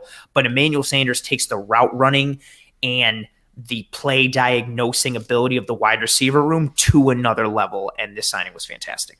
Yeah, this is not a slight on John Brown. I was a huge advocate of it. If you go search the term wide receiver 1 John Brown, you'll see my name over and over and over again. Yep. I'm a huge fan of that combination, and being able to go through and add in a player that John Brown had good route running. Emmanuel Sanders has elite route running. Yes. John Brown had good hands. Emmanuel Sanders has elite hands. Yeah. John Brown probably had more long speed. Yep. Emmanuel Sanders had more short area quickness and burst in and out of cuts. So being able to go through and do that is very, very exciting to be able to add a player like that. They also is the first time they used a void year in contract, so they spread out his cap hit. So it's actually only $4.6 million this year, and it's about $1.38 million spread out to next year. So a good way to be able to add that combination for players. And I think it was an exciting signing. I think he's going to be, again, we know Josh Allen plays very, very well with that kind of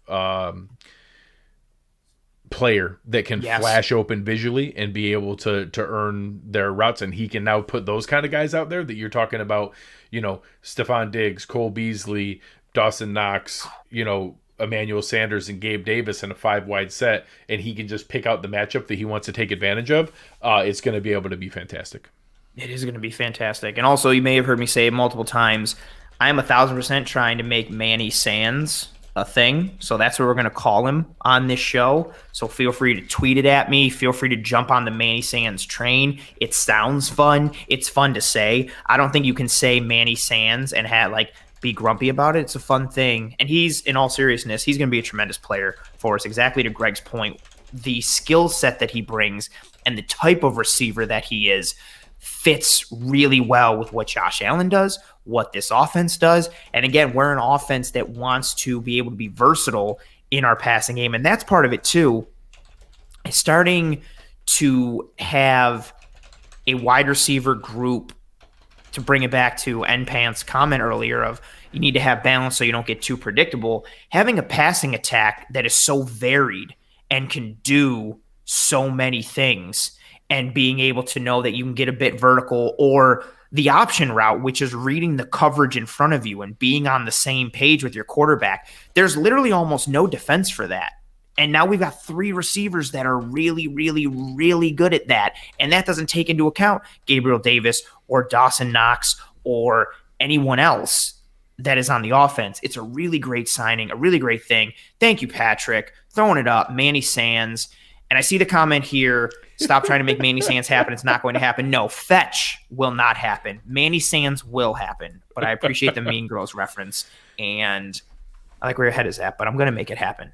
I'd like to skip one of the guys in order because there's a good discussion going on in the chat. Yep. I was literally going to do the same thing. We're thinking alike. So one of the guys, I completely understand the limitations and the frustration with Zach Moss and Devin Singletary.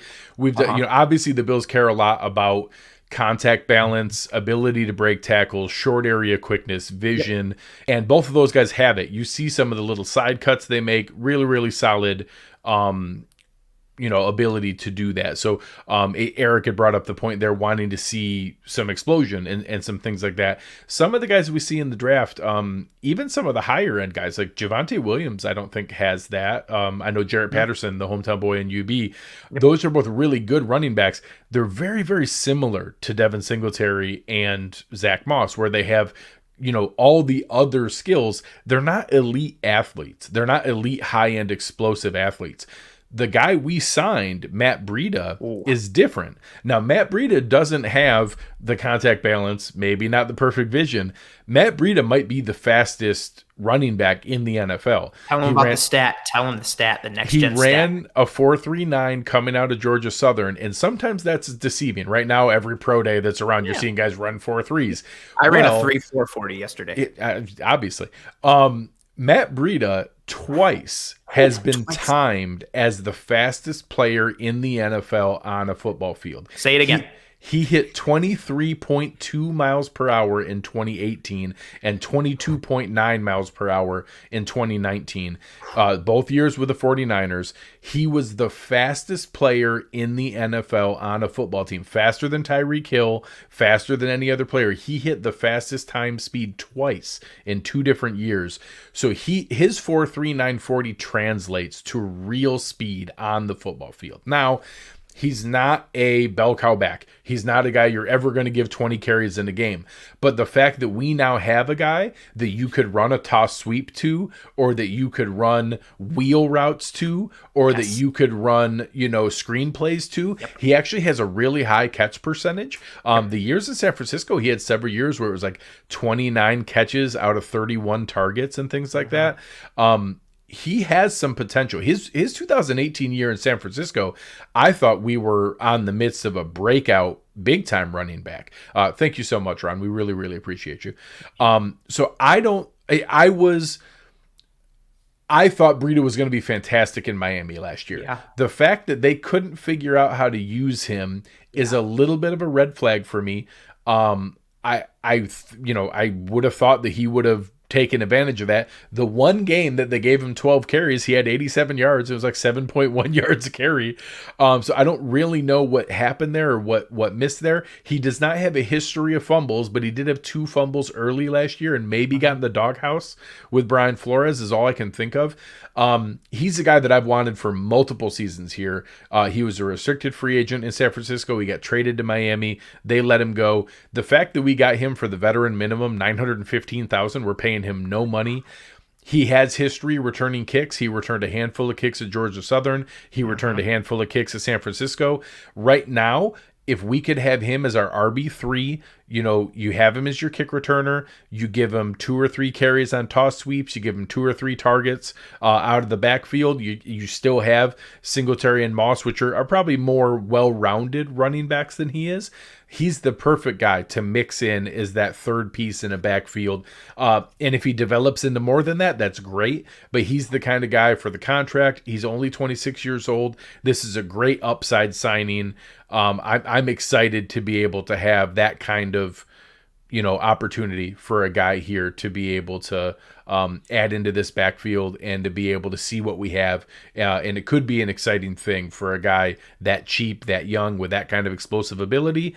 And if it's not, you don't really have to worry because we didn't invest any big money in him. It's worth a shot. This is a nice upside play.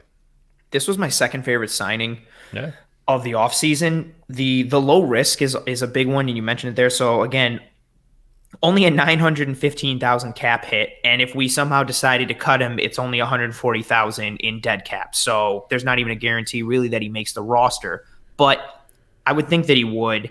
And it's the dynamic that he adds to this team. I know, Greg, you and I were both proponents of a potential James White signing in Buffalo because of the dynamic that he added. Matt Breida is not James White. He does not possess the route running ability of James White, but he still brings a dynamic that we currently don't have. Motor and Moss are not the home run threats, knockout punch guys that Breida is.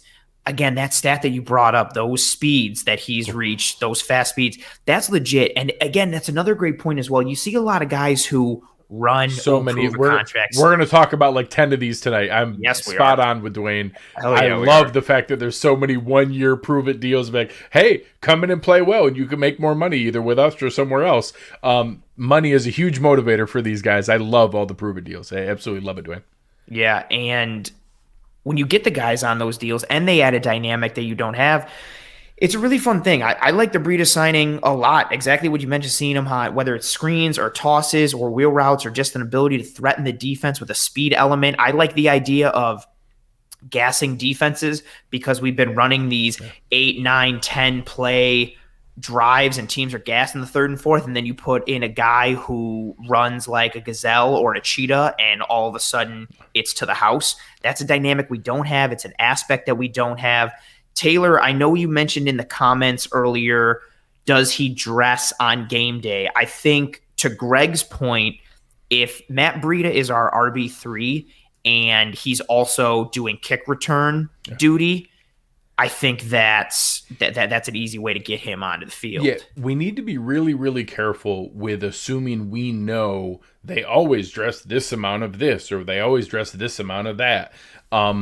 That's very structured based on what those players are. We didn't dress 3 running backs last year. We dressed 2 running backs and a special teams player. Correct. We didn't dress 6 wide receivers last year. We dressed 5 wide receivers and a special teams player. So if that is last year, it was, you had a combination of different players. Tywan Jones, Isaiah McKenzie, and Andre Roberts were active every single game.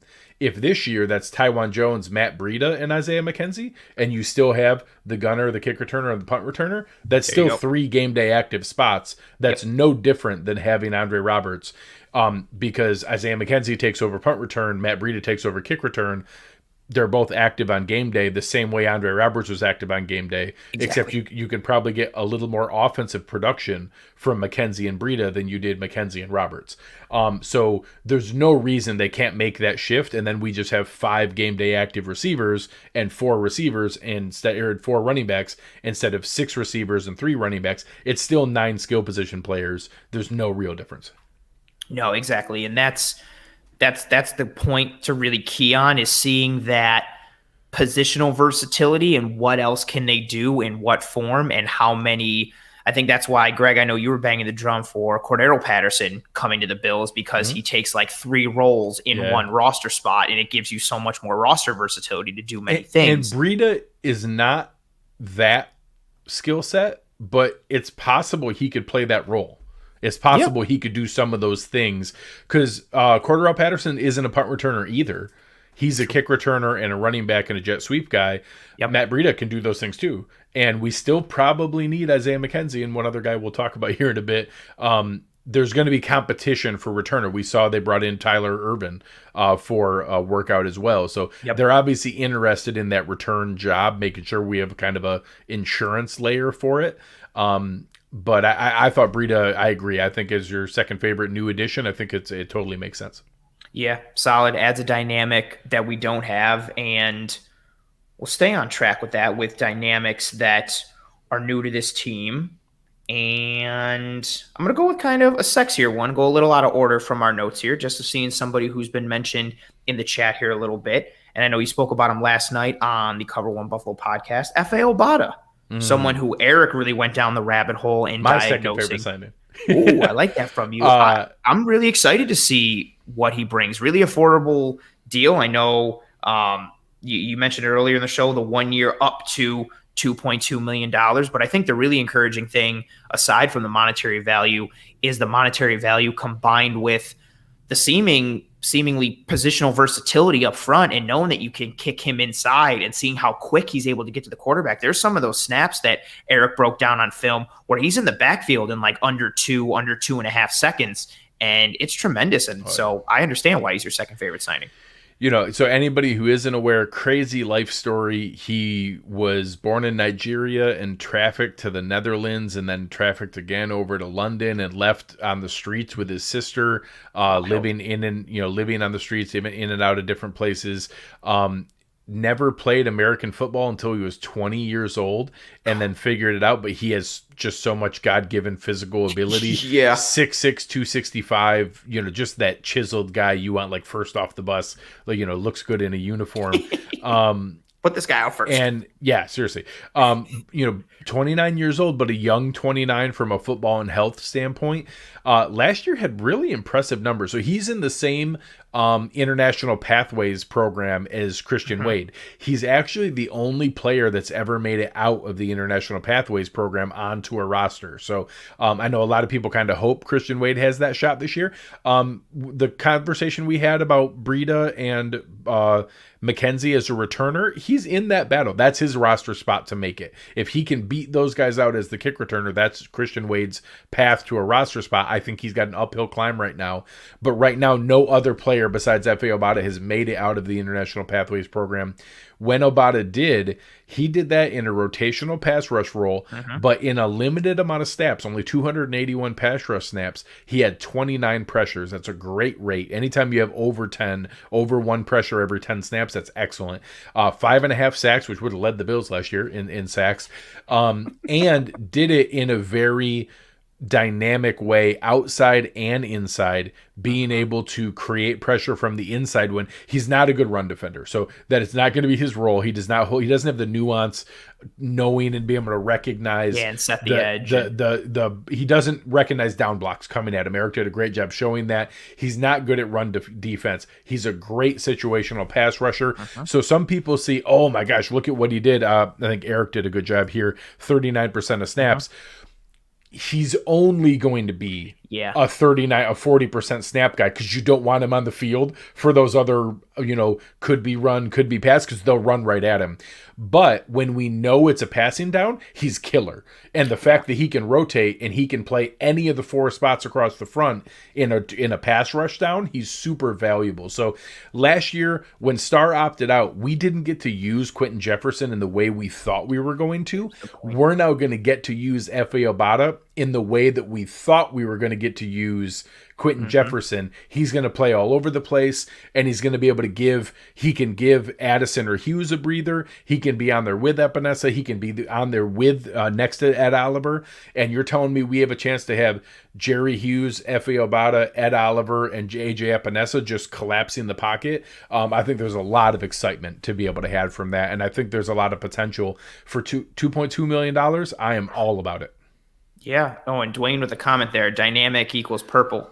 That's exactly what Efe Obada was on that one. I love that you brought up the Jefferson point. I have that in my notes as well. I was really sad to see Quentin Jefferson go, just because, again, to your point, I don't think he really got the burn in the role that he was brought in to fill. With Starr going out, much like Ed Oliver, he had to wear so many different hats in 2020, and I really thought he was going to come back. And when he didn't, I was definitely a little disheartened. Plus, Quentin Jefferson's mom follows me on Twitter, and I think that's really awesome. And I really liked what he brought to the defense, and I wanted to see him have the opportunity to really thrive in the designed role that he was brought in to fill and perform in. And bringing in Obada, I like the idea of a cheaper version of that, seeing what he can do. And when you add in the youth upside in terms of his football experience and what he can do with a coaching staff who's very good at developing players and moving guys forward and has that proven track record, I think he's a really intriguing prospect and someone who is on a lot of people's radar. And he's more explosive, as you mentioned there in the chat, and getting to see that quickness, especially coming from the interior. Fastest way to the quarterback is straight up the gut, getting into his face right away. And especially seeing some of those clips of him getting right off the ball and getting into Mahomes' face right away. I mean, you're just speaking to all of our hearts, knowing that we're going to have to contend with the Chiefs pretty much year after year. Yep. I think we signed a punter. I don't care. It was cheaper than Corey Bojorquez. Yep. That's all I was going to say. No disrespect to Matt Hawk. I know we spent a minute on it before how about this? I'll compare it to John Brown and Manny Sanders, Corey Bojorquez, and Matt Hawk. Manny Sanders isn't better than John Brown. He's different. He's better at other things. Yes. Matt Hawk isn't better than Corey Bojorquez. He's different. He's better at other things. So they traded Corey Bojorquez's raw power for Matt Hawk's excellent ability to pin teams deep and never have touchbacks. So out of all the things, I love Corey Bojorquez. I was the president of the Corey Bojorquez fan club. It hurt me for him to leave. It infuriated me how often he kicked the ball into the end zone for a touchback. That 20-yard penalty on a punt is a killer. Like, he's not that good of a punter. When you have that kind of opportunity and you give back 20 of the yards, it just is crushing. Last year, Matt Hawk had 68 punts, 2 touchbacks. The year before, I think he had in another 70. Joe Marino was like 79 or something crazy. He has like 147 punts and 4 touchbacks. It's phenomenal. Corey Bojorquez had like less punts, but 18 touchbacks. It's, so I'm going to miss Corey. I'm going to miss his mustache. I wish him well. We got Matt Hawk cheaper than what Bojorquez was going to be for his RFA tender, and obviously cheaper than what he was looking for. They got him for a 3-year deal. If you do want to have any glimmer of upside, he's been involved in 2 or 3 of the funnest fake punts in the NFL. He's actually a pretty good athlete. He was a receiver in college. So he's a legit athlete, and he's also a phenomenal high-end holder. And I have heard seriously. I have heard from a reliable source that the side eye that you saw from Reed Ferguson with Corey Bojorquez several times was real. And that the inability to consistently hold the ball on what were good snaps was a cause for frustration. Interesting. Yeah. So, Legit? it's I think it's something that, Jason Sanders had all pro seasons with Matt Hawk holding for him. I joked on Twitter, and it's honestly not even a joke. I care more about the holding than the punting. Don't miss field goals and extra points, and then whatever, punt the ball. I don't care. Well, yeah, because we're never going to punt. I mean, you're just scoring touchies. You're getting down to the red zone every time. Which I don't really care. We already spent more time than we should have on it. Yeah, and the holding is important. We don't want a Ray Finkel on our hands to poor old Tyler Bass. No one wants that. No, you don't want that. And so Matt Hawk, briefly touch on Andre Smith. Sure. Andre Smith, teamer. Yeah, nice special teams player. So it looks like he was 5th on the team in special team snaps, but actually that's in 11 games. In the final 11 games of the year, him and Tyler Medikevich played the most special team snaps on the team. He was our core 5-phase special teamer. He played everything. Don't underestimate the value of good special teams players. Oh, yeah. Everyone, do not. And he's only 24. He was a draft pick that got waived that we picked up. He's still very, very young. He's a good athlete. I don't think he's much of a linebacker, really. Yeah, but he's a good core special teamer. 2 years, $2.4 million, $1.2 million a year. Paid him barely over the minimum to get the second year for him. I think that it's a good situation. I'm happy to have him here. There's no... he's likely going to make the roster this year. There's no real dead cap next year. Yeah. But he's a good core special teamer, and you want guys like that. 1,000%. I really enjoy having him and Medikevich, knowing, again, special teams, it gets overlooked in so many ways. I think the only time anyone pays attention to special teams is if there's a missed field goal or like a punt return touchdown, kick return touchdown, or blocked kick or something. But it's a tremendously important aspect of the game. It's legitimately 1/3. So it's nice to see Andre Smith come back. One more easy one along that path, we brought back Taiwan Jones. Yep. No guaranteed money, but $1.6 million, pretty similar to what he was making the year before. Was an all-pro at one point, was also an all-pro returner at one point. Age 33, so not a guarantee that he's going to make the roster, but he's still really good at what he does.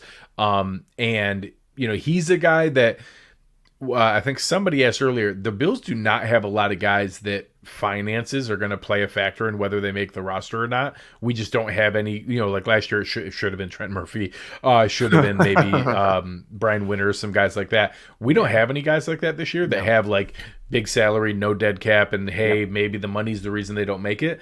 This year it's going to be purely competitive, and just the best guys are going to make the roster. Taiwan Jones, maybe if he gets beaten out by, we'll talk about some of the other linebackers later, some guys who have special teams ability and maybe a little more on-field ability. Yeah. Maybe Taiwan Jones gets beat out, but he's a really good gunner, and I don't know, his threat is going to be Jake Kummerow.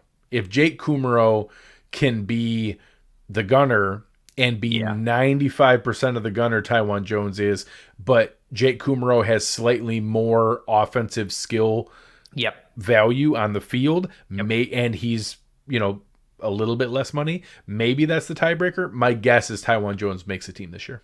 Yeah, the only way he doesn't is if you are, to your point, that chess match of finding somebody who can fill his special teams role that is also going to offer you more legitimate offensive or defensive reps in some way, shape, or form, to the point where, again, it's like a Cordero Patterson situation where you're like, oh, I can take this one guy and he can fulfill basically two duties. Cool, awesome. It's going to take someone like that to knock him off that pedestal, especially with, to your point, how productive he's been and how core of a special teamer he is for us. Jones came back as well. The next one we're going to talk about is a new Buffalo Bill.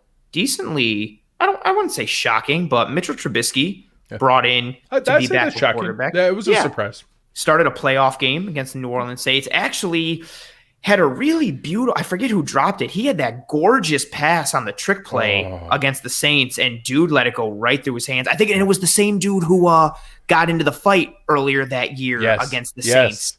Yes. Google it while I'm speaking. Yeah, I have to look. Mooney. There we go. Was it Mooney? Yes. Yeah, Mooney. Thank you to Beal. Appreciate you. Who actually was a really good rookie, like had a really nice rookie season. But dropped a gorgeous touchdown pass from Mitch Trubisky. Gorgeous dime on the trick play there. Yeah. Definitely an upgrade from Matt Barkley. And I don't think anyone lives in a world. This was actually my third favorite signing of the new people. I don't live in a world where I want Mitchell Trubisky to start for Josh Allen. I don't want to ever see that day. But I like the idea of knowing, God forbid, something happens to Josh, we have a backup quarterback. I don't think he's necessarily going to go in and be like, that's the guy that's going to win the game. But I like knowing we have a backup. No, I like having a that was funny. That threw me off. I like having a backup who was a capable NFL starter. No disrespect to Matt Barkley, and I love Matt Barkley and how great he was in Buffalo and in part of the community and how much of a help he was to Josh. But I feel much more comfortable and confident having Mitchell Trubisky go out there than I do Matt Barkley. I still don't want him to see the field, but he's a competent backup, and it's cool knowing that we have a guy who could get the job done. He might also give the game away, but he might be able to get it done more so than Barkley. People get carried away with the Twitter echo chamber that when someone isn't good, that means that they're horrible trash. Yeah. And that, like, Mitch Trubisky had some really rough moments. He's not the franchise quarterback he was. He's at the mercy of the fact that he was overdrafted at number 2 in the draft. Yeah. He is, probably the 28th best quarterback in the NFL. Like, that's real. Like, there's not other, when you look around the NFL and you see what other, kind of low end backup, bad starters kind of guys get. Or Chase Daniel. That's where, but it's different than that even. Like, you look last year, almost every quarterback metric, he was like 18th to 22nd in the NFL.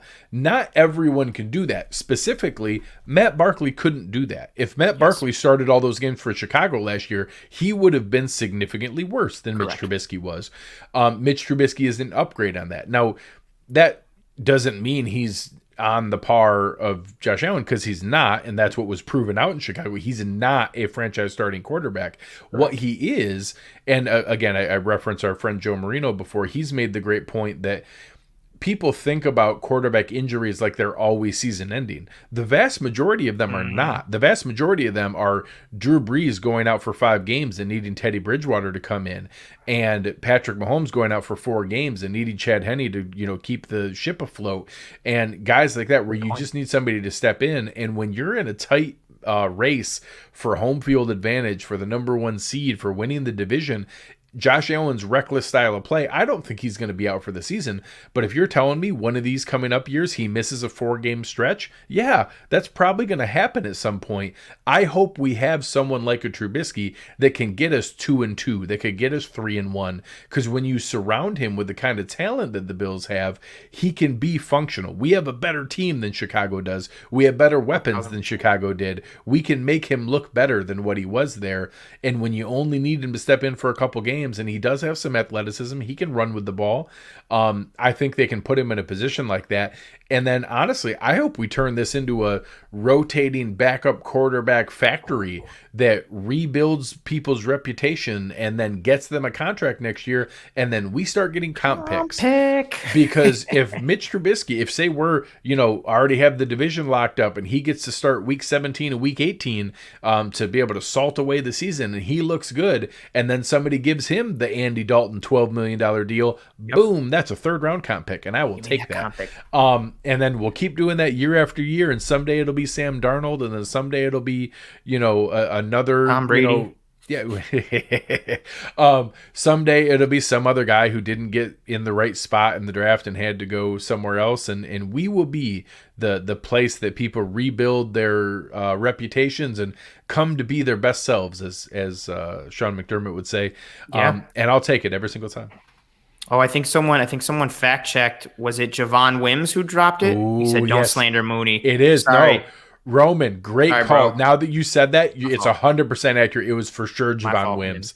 It was for sure Javon Wims. That's a great call, Roman. Nice job. I wanted to pull out, where is a couple comments that came from Cruz Ortiz. Trubisky is too good of a backup. We could have paid less for Barkley. We paid $2.5 million for Mitch Trubisky. We paid $1.5 billion to Matt Barkley.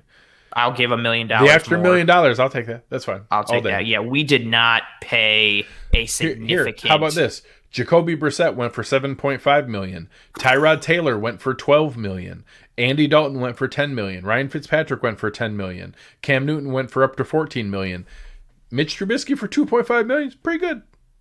It's pretty good. Yeah, I'll take that. I love how Roman capitalized "Don't slander Mooney." Like, he's just so. It's fantastic. As if it's his ride or die. How dare you? Yeah, don't slander Mooney. It's like someone slandering Tyler Shelvin. I mean, no one would ever do that. But no one in theory, would do that. In theory, it would be like that. Well, I mean, but that's for you. That's personal. There's blood ties there. That's your it's my son.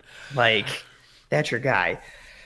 As we continue to go down, another returning player, you mentioned him earlier, Levi Wallace, said he didn't want to really consider anything else. He wanted to come back to Buffalo.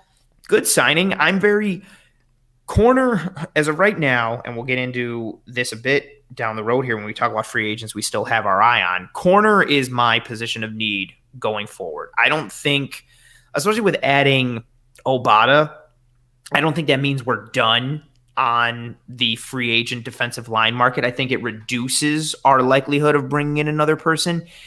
And at this point, this very moment right now is the moment of recording this podcast, whether it's in free agency or especially the draft. I want a corner. And that's no disrespect to Levi and Dane Jackson. I'm very comfortable with a platoon of Levi and Dane Jackson for corner 2. I just want more speed and I want more athleticism and a different dynamic at that spot to be able to roll with the bigger and the badder of Kansas City and be able to compete with that and fight some fire with fire. That being said, Levi coming back on a 1-year, $1.68 million deal, tremendous value, really affordable, starting level guy. I'm expecting Hey guys, I heard you're talking about Levi Wallace. Right? I feel like if I also mentioned something about Taron Johnson, he would have thrown in. It's like saying Beetlejuice 3 times. 1,000%. And also too, because like I'm a loud talker and Aaron lives literally like 9 minutes from where I'm sitting right now. Like I feel like I would hear like a knock on the window. Like, you guys talking about Levi and Taron? So there's a couple people made some good points here. Dwayne, when we talked about Feliciano and Bakker, I consider Levi Wallace in that tier. Like, agreed. He is a high floor cornerback. You know what you're getting. Yeah, we know he is functional. He's not going to get roasted and destroyed. He had a pretty solid quarterback rating against. He had a pretty solid tackle rating. Like, he gave up catches in front of him, but he makes the tackle. Guys don't get, big extra yards against him. Yep. He's functional. He's not a high-end cornerback. I would like there to be an upgrade. I want an athlete with explosive traits. But if we don't get that, and, people talk about, why do we re-sign him? We should get this in the draft. Well, how about if some awesome defensive end drops to us? And then how about if a fantastic I don't know. What if Travis Etienne falls to us at pick 61? And then what if, of course they take Tyler Shelvin at pick 93. And all of a sudden we get through the first 3 rounds and, we got Elijah Vera Tucker and we got Travis Etienne. And then Landon Dickerson fell to us. And, we didn't take a cornerback because we thought we were gonna, but you can't go into the draft needing something and desperately having to get something. You never know how the draft is going to fall. So we have Dane Jackson. We re-signed Levi Wallace. We are functional right now at cornerback. We'll talk about it at the end of the show on our wish list. But Levi Wallace gives us that floor. Right now, our worst case scenario, Levi Wallace versus Dane Jackson in training camp, we're going to be okay. We're going to be okay at cornerback. I hope we can get better. I hope we can upgrade. Lots of names I love in the draft. I really hope that I would be perfectly fine if our number 30th overall pick is the best cornerback available. I will be perfectly fine with that. If we don't, and there are lots of other guys we could get, if Jalen Phillips is there at pick 30, I'm okay with that too. And if we go another direction, there are lots of guys I would love there. If we don't, I'm comfortable that we're functional at cornerback. Hopefully we find a way to upgrade. Yeah, same boat. Nathan just threw it in there, and he threw it in all caps. He's got an awesome name. I mean, awesome last name. His first name is stupid and terrible. Terrible. Yeah, trash first name. Definitely not a purple. More like what's worse than yellow? Orange? I don't know. Like an orange. Brown. I wouldn't go that far. It's not. Well, it's not brown. No, let's not slander. Let's not be slanderous. I was gonna say let's not slander it. But same position. Give me the best corner at pick 30, or even in round 2.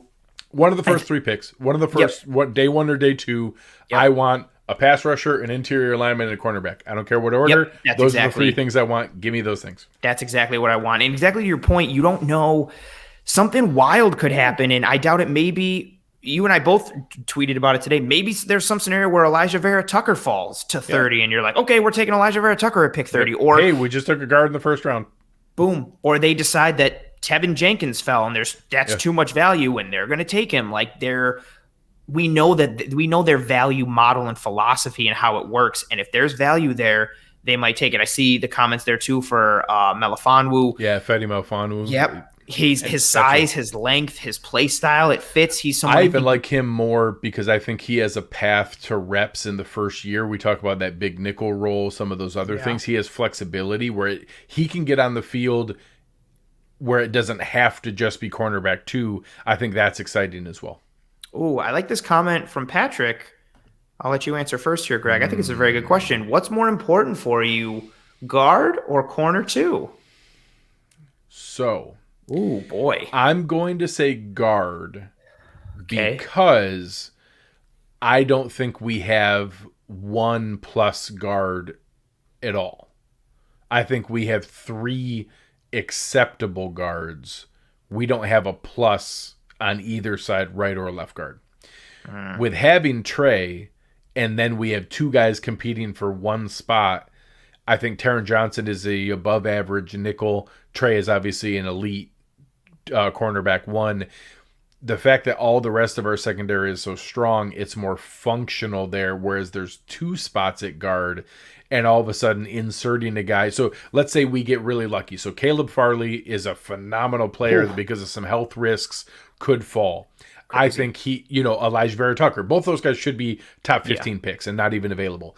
Right. But if they're both there, I would make the argument that the net difference of what Elijah Vera Tucker means by having Ford, Feliciano, and Bakker all compete for 1 spot versus adding in Caleb Farley, I think there's more value there. From a position standpoint, cornerback's more valuable than guard. So in a vacuum, the cornerback is always more valuable. Having the 5th-year option is more valuable. The long-term value of the position is better.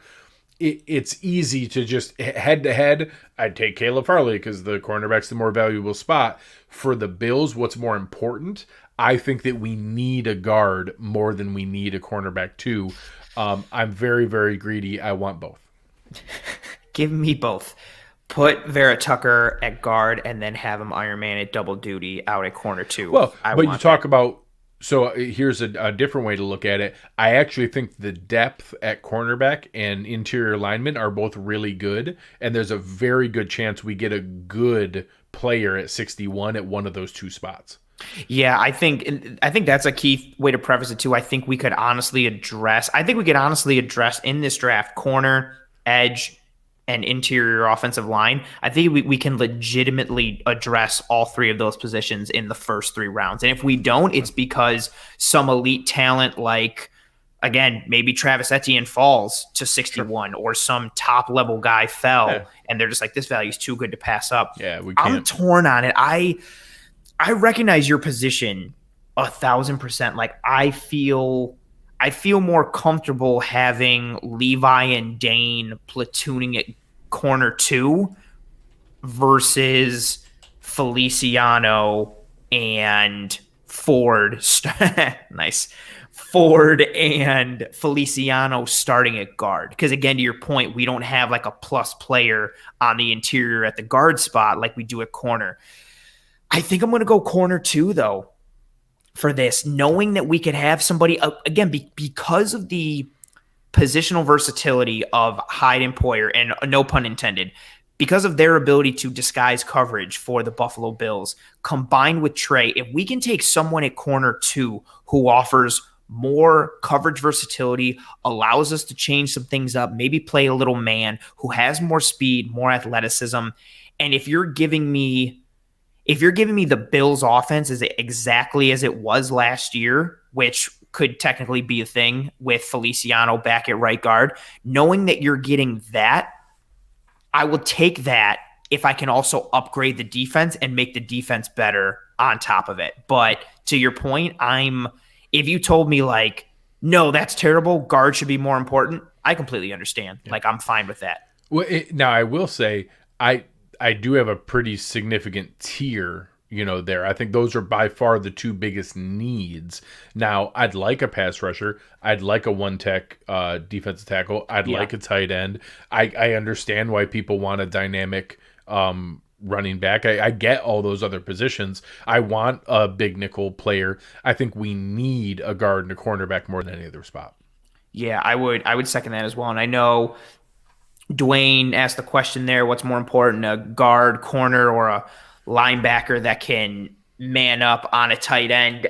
I'm still going to go guard or corner, and I also don't think an outside linebacker that can man up with a top end tight end, I don't know if that's necessarily a thing and how functional it necessarily is, unless somebody, that's a whole nother rabbit hole. Yeah, you're talking about a significant shift in our defense. We're not going to all of a sudden become a man defense. We're a zone defense. Now, I'd like a guy who can cover a little bit more. I think that became exposed at some points, but I think a full healthy season from Milano and Edmonds, we're going to be better than that anyways.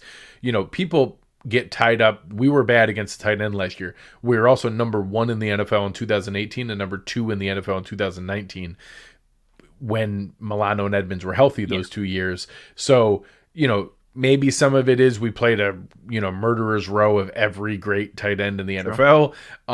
That was rough, and we had injuries at tight end. It was a rough combination. When they're healthy, we're okay against tight end. I don't think there's some gaping hole there. I think we can get back to that and be okay. I also think adding, people talk about Arusu Koromoa, Hamza Nasruddin, Jacoby Stevens, whoever people like, Huluanga from USC, whoever it might be, there are guys that I can get my head around that I'd love to find a way to add those guys in. I wanted Jaquiski Tartt or Keanu Neal.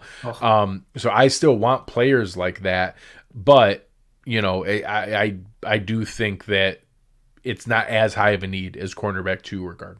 Yeah, and you're preaching to the choir here. I ridiculously love Jeremiah Owusu-Koramoah. He was my draft, I still love him, but he was my huge draft focus when I did not think we were going to get Matt Milano.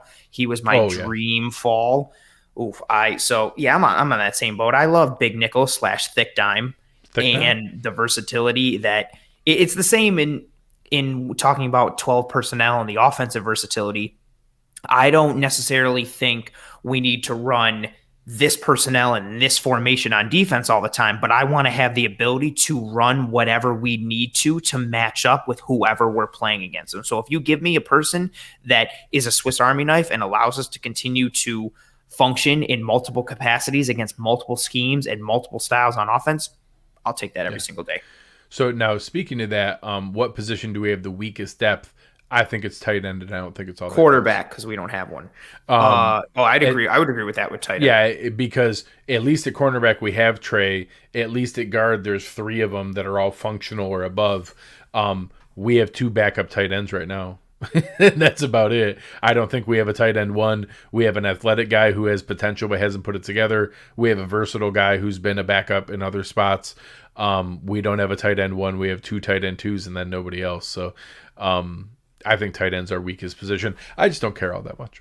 No, I would agree. Again, with Dawson Knox, I think you've coined the phrase really well. I think hope is what you associate with Dawson Knox. When you're looking at him, it's like, hey, is he tight end 1? You're banking on the hope of him reaching that next level. And hope is not a sure thing, and hope is not something you can hang your hat on when it comes to a position grouping. I hope Dawson Knox pans out. Hope is not a plan. Yeah, hope is not a plan. One player here, as I segue this, I'm really proud of this segue. One guy that Bills Mafia hoped would return was Isaiah McKenzie. And speaking of tight ends, we lump these next 3 guys in a little bit. So we see Isaiah McKenzie return back to the Buffalo Bills. And then we also saw 2 new additions. One, tight end Jacob Hollister, who functions into that tight end group. And then also another receiver in somewhat of a Isaiah McKenzie mold, Brandon Powell from the Atlanta Falcons and Detroit Lions of the University of Florida. 3 additions to the offense, 3 depth pieces, niche functional pieces, all cheap, no risk really in their contracts, seeing if they can get a roster spot and depending on what type of role they can play, other than McKenzie, who is, I don't want to say locked into the team, but you kind of think he'll make the team. Yeah, so McKenzie's contract is not a lock. $987,000, $350,000 is guaranteed. So this is a little bit of a dead cap hit. He's not a roster lock, but he's very, very likely. I agree. Yeah. A couple guys in the chat were asking, why did we sign a guy like Brandon Powell? It's insurance. He's a functional returner. Isaiah McKenzie had ball handling issues. Big time. He got drafted with a 5th-round pick and then got waived as a rookie because he could not handle the ball. He kept fumbling it and muffing punts. And then the first couple of years in Buffalo, he muffed the ball and fumbled the ball. The last 2 years, he has not had any ball handling issues. I'm hoping that mentoring under Andre Roberts for 2 years, he's worked on that. He's drilled it. He said he got together with Matt Hawk to be able to catch punts. I think that's great, and I hope that he does that, and that's his path to this roster is gadget guy plus backup slot receiver plus punt returner. Yeah. That's the role. I don't think he's a kick return guy, per se. I think he's more of a punt returner. But I think that's his path. Brandon Powell did both. He was okay at both. He wasn't great. Brandon Powell is purely a insurance policy. I don't think he's likely to make the roster. I think he's actually got a pretty low probability. He's got an equal probability to make the roster as Christian Wade. They're there as a backup plan just in case Isaiah McKenzie and Matt Breida can't be the kick returner and punt returner. I just don't think it's likely that they make the team. Their path is that Breida can't return kicks and McKenzie is muffing punts. And then it's probably Brandon Powell versus Christian Wade for a kick return job, the primary returner job. I just don't think it's going to be all that likely. Yeah, I would say same. If Brandon Powell makes, no disrespect to Brandon Powell, if he makes this team, I think it says more about the path that Isaiah McKenzie went down than it does the path Brandon Powell went down. If you're going with Brandon Powell, it's because you reached DEFCON 5 status and territory with Isaiah McKenzie and the wheels fell off and he was unable to shake the fumbling habit, and you're back in a situation where you just need some kind of floor because the other guy is giving you too much risk in Isaiah McKenzie. Yeah, I second that notion completely. And then we get Jacob Hollister to come into the tight end grouping, who does offer, I don't want to say upside, but some level of productivity. He had some good seasons and some good stretches. I don't want to say full seasons, but he had some good stretches in Seattle. But much to your point earlier about the question that came through of what position is our weakest in terms of depth, it would be tight end, because we're sitting here looking at Dawson Knox and we're sitting here looking at Jacob Hollister, and both of those guys are fine. They're serviceable. Dawson Knox has much more upside than Jacob Hollister does, but we're looking there with Hollister and Dawson Knox and seeing a position grouping that is not really having a star, doesn't really have a stud, is more just meh and some patchwork and some hope kind of rumbled all together and jumbled all together into. And as the comment came through there, yeah, Hollister isn't a bad tight end 2 or a tight end 3. No, he's phenomenal. Special teams reps, lined up in the backfield for fullback, can play in line with his hand in the dirt, can play out in the slot. Exactly. Good, versatile player. Actually, a pretty impressive athlete. His RAS score was pretty, pretty legit. He's a nice backup tight end. Caught some touchdowns for Russell Wilson. Obviously, the chemistry with Josh Allen is nice. Already playing together at Wyoming. He's a nice backup tight end. I'd feel better about it if we had a better tight end 1. Right now, he's been as good as Dawson Knox has been. So, right now we have 2 equivalent guys who would be better as backups. That's it. That's it. In saying that comment, like Hollister isn't a bad tight end 2, tight end 3, you could also make that exact same statement for Dawson Knox. And that in and of itself is a bit of a problem. And I saw the chat going a little bit. No, it was April Fool's. Cordero Patterson is not going back to Minnesota. He straight up trolled Vikings fans. Hardcore. It was kind of mean. It was kind of mean. Real bad. Yeah, his tweet was literally like heading back to Minnesota. Yeah, I'm heading back to Minnesota. Like that's mean, dude. What a jerk. What a jerk. So as far as the wish list goes, I know a couple guys in the chat have asked about him. I'd still be open to taking him. Like I do think that re-signing McKenzie, adding Matt Breida, Brandon Powell, guys like that, I don't think it's super likely. I think he wants more money than what the Bills were interested in. If his price, he's made $5 million a year for the past like 4 or 5 years, is like kind of that versatile kick return, half up backup running back guy. I just don't think if his price tag comes down, I'm sure the Bills would take him for a cheap deal. I don't think that's what he's looking for. Yeah, I don't think he lowers it. So if that happens, by all means, I'd love to have Cordero Patterson. He's the greatest kick returner of all time. Kick return. There are other better punt returners. He's the best kick returner of all time. Even better than Devin Hester? Hester's a better punt returner. And maybe a better overall. At returning kicks, he's the best kick returner of all time. I'm gonna parking lot that. We need to have a discussion. I don't know if you saw some of the stats that were thrown around. The one that got thrown around most seasons with 28 yards plus average kick return. 7. He's got 7. The second most all time is 3. I don't care about stats. Hester's highlights are amazing. Dante Hall. There's all got Brian Mitchell. Oh yeah, but Dante Hall. There's fantastic guys. Amazing, amazing highlights and things like that. Cordero Patterson is a freight train every single time he gets the ball. That is fair. He's fast. He's big. Like his bottom end threshold of like his worst returns are still really good. Like he's a freight train with the ball every single time. That's fair. I would welcome him on our football team for sure. As would I. I'm still going to do some research. We're going to have this discussion. But we're going to fight about Devin Hester versus Cordero Patterson. I'm ready. Fair to your point. Yeah, fair to your. But no, I could see.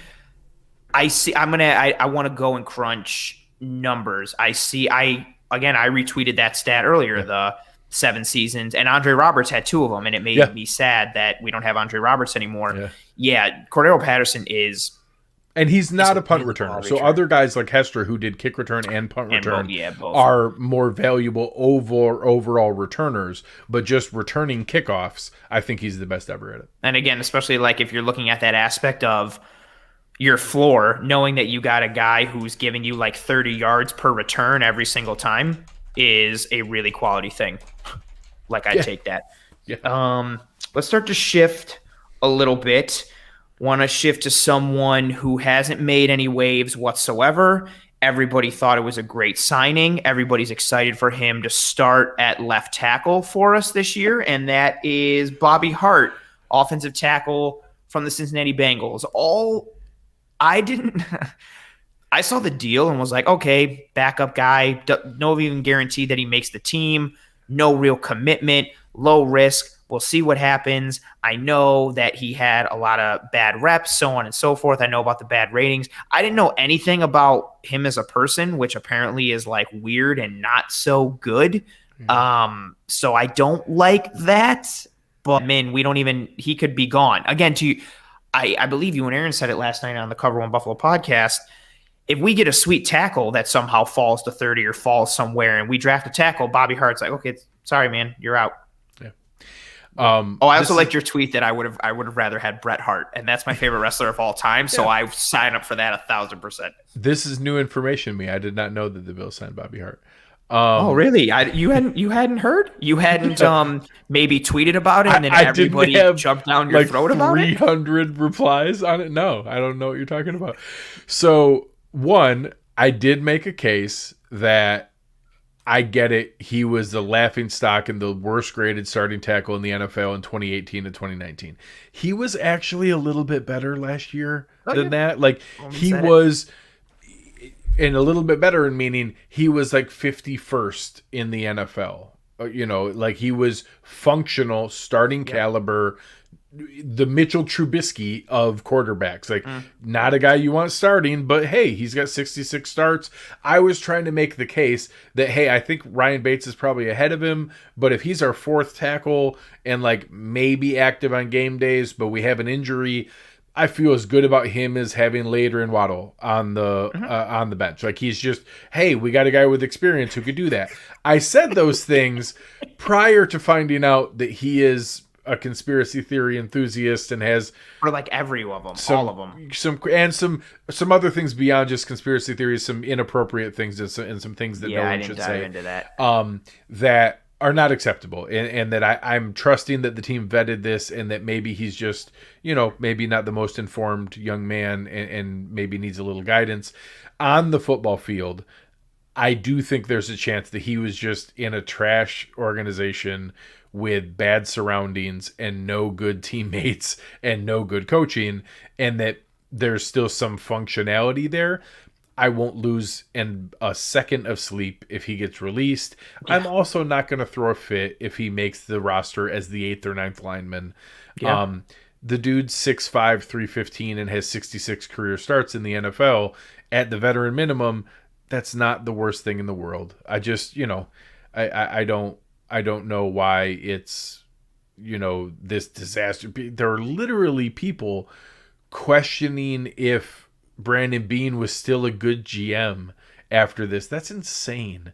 Like, we signed Sam Acho last year and Captain Munnerlin and like all kinds of other guys who were on the roster for a minute and never made the team, or other guys that we've carried into the season like Spencer Long or Brian Winters or Later and Waddle or the ghost of who used to be Ty Nsekhe last year. Like, we've had guys like that are there kind of for experience and had those other things. You know, I get it. I'm not excited about this. I'm not stomping for it. I was simply making the case that I don't think he's the worst football player that's ever lived that some people were making it out to be. But, you know, I don't think he's good. I don't want him to play. I don't want him to ever see the field.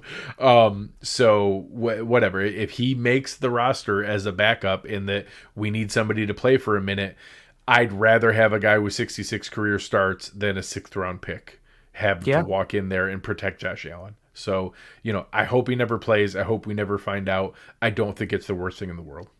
Yeah, I think that's fair. And a lot of it, I mean, we know how people react, how reactionary people are, especially on social media, especially on Twitter. And we see just people who subscribe to one brand, or a narrative gets out there for somebody they don't know too much about, and it's peddled by this. And, ooh, a C, bright orange. Bright orange. Well played, Dwayne. Well played. C-, bright orange. I like that. Well done, Dwayne. Yeah, I like Well done. And then someone put down at the bottom, hard as brown. Let's not kid ourselves. Oh man, a brown color grade. Not great. Yeah. Not great. It's He's not wrong. He's That's not fair. good. He's not good. So we can move on. I've taken my beatings over Bobby Hart. I apologize for ever trying to explain any value for that horrible trash person. I would take Bret Hart though. He's fantastic. I'd sign Bret Hart. He's awesome. He's awesome. Oh man, I would sign Bret Hart right now. Don't care what position, don't care the value. I'll give him whatever deal he wants. Taylor, Miami traded a draft pick for Isaiah Wilson to be on their team for 5 days. Boom. Isaiah Wilson, don't know what's going on in his head, man. It could be worse. They traded down in the 7th round and lost, however many picks in the 7th round to check out a guy for 5 days. So it could be worse. And then he didn't show up to any of the physicals and the meetings or whatever he was supposed to do. And literally got filmed dancing on top of a table at a gentleman's club. It's the night before he was supposed to go for his physical and then didn't show up. Yeah, that video surfaced and was a lot of fun. Unreal. Last little bit as we move on here. That best there is, best there was, best there will be. Bret Hart all day. I appreciate you, Dwayne.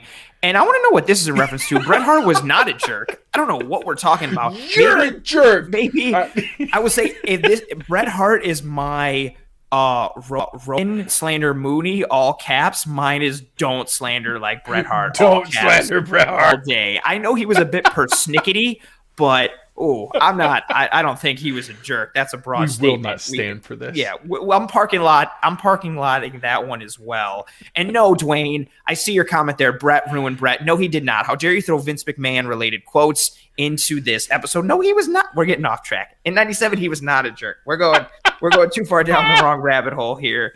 This is not where we are. Let's wrap up our evaluation of the signings.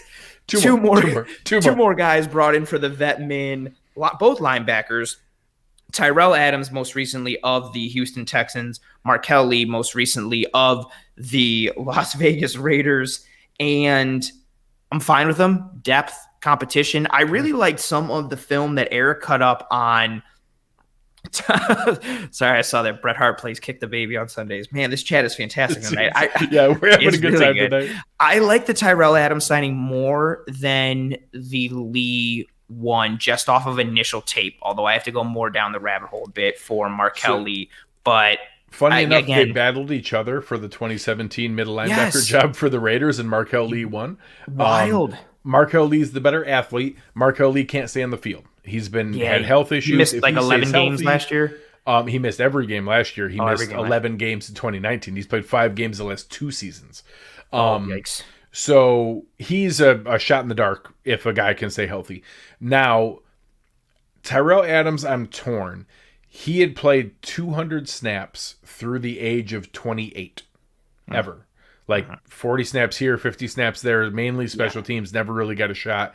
All of a sudden, at age 28, he wasn't a starter for Houston. They lost Bernard McKinney. They lost the guy they just traded to Miami. McKinney. McKinney. Yep. And another guy. And then all of a sudden he came in and he played pretty well. Had 800 snaps, was 5th in the NFL in tackles, 122 tackles. Yeah. He had a Preston Brown season.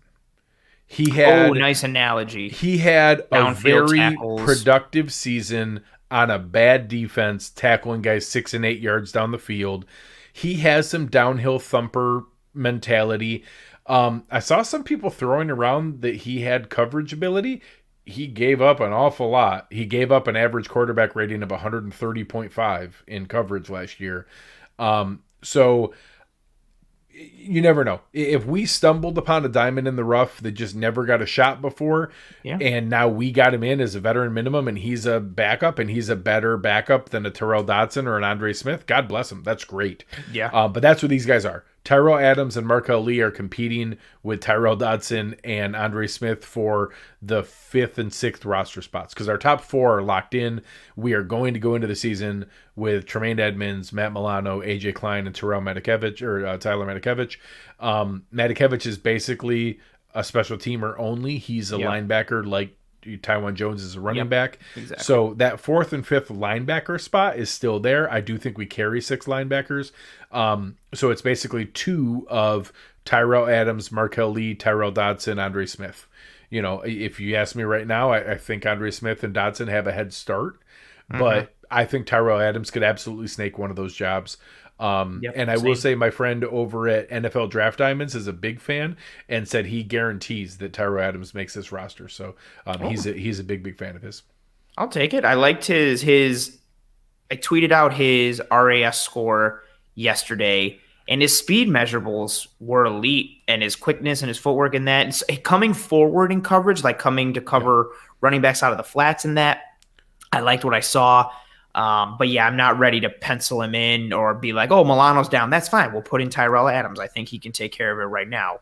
But, I mean, to put a guy with that level of production, I'll take it in a guy who's competing for a fourth or fifth linebacker spot. It's the same idea as a Matt Breida or as any Jacob Hollister. It's a veteran minimum contract. Like, we didn't pay any money and we got potential upside. Like, this is all gravy.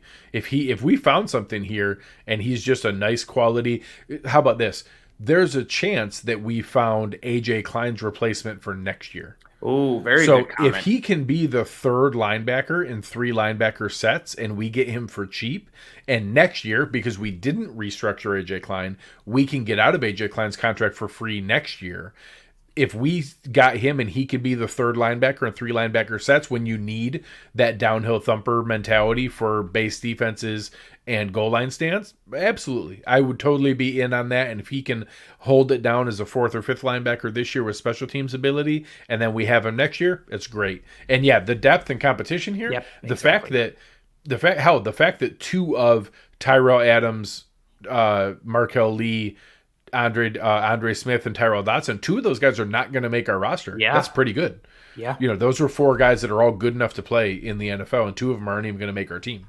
Yeah, Taylor's spot on with that comment. Good competition at all. Good competition. Good competition at all. Good competition at all comp spots. Yeah. Shut up, Greg.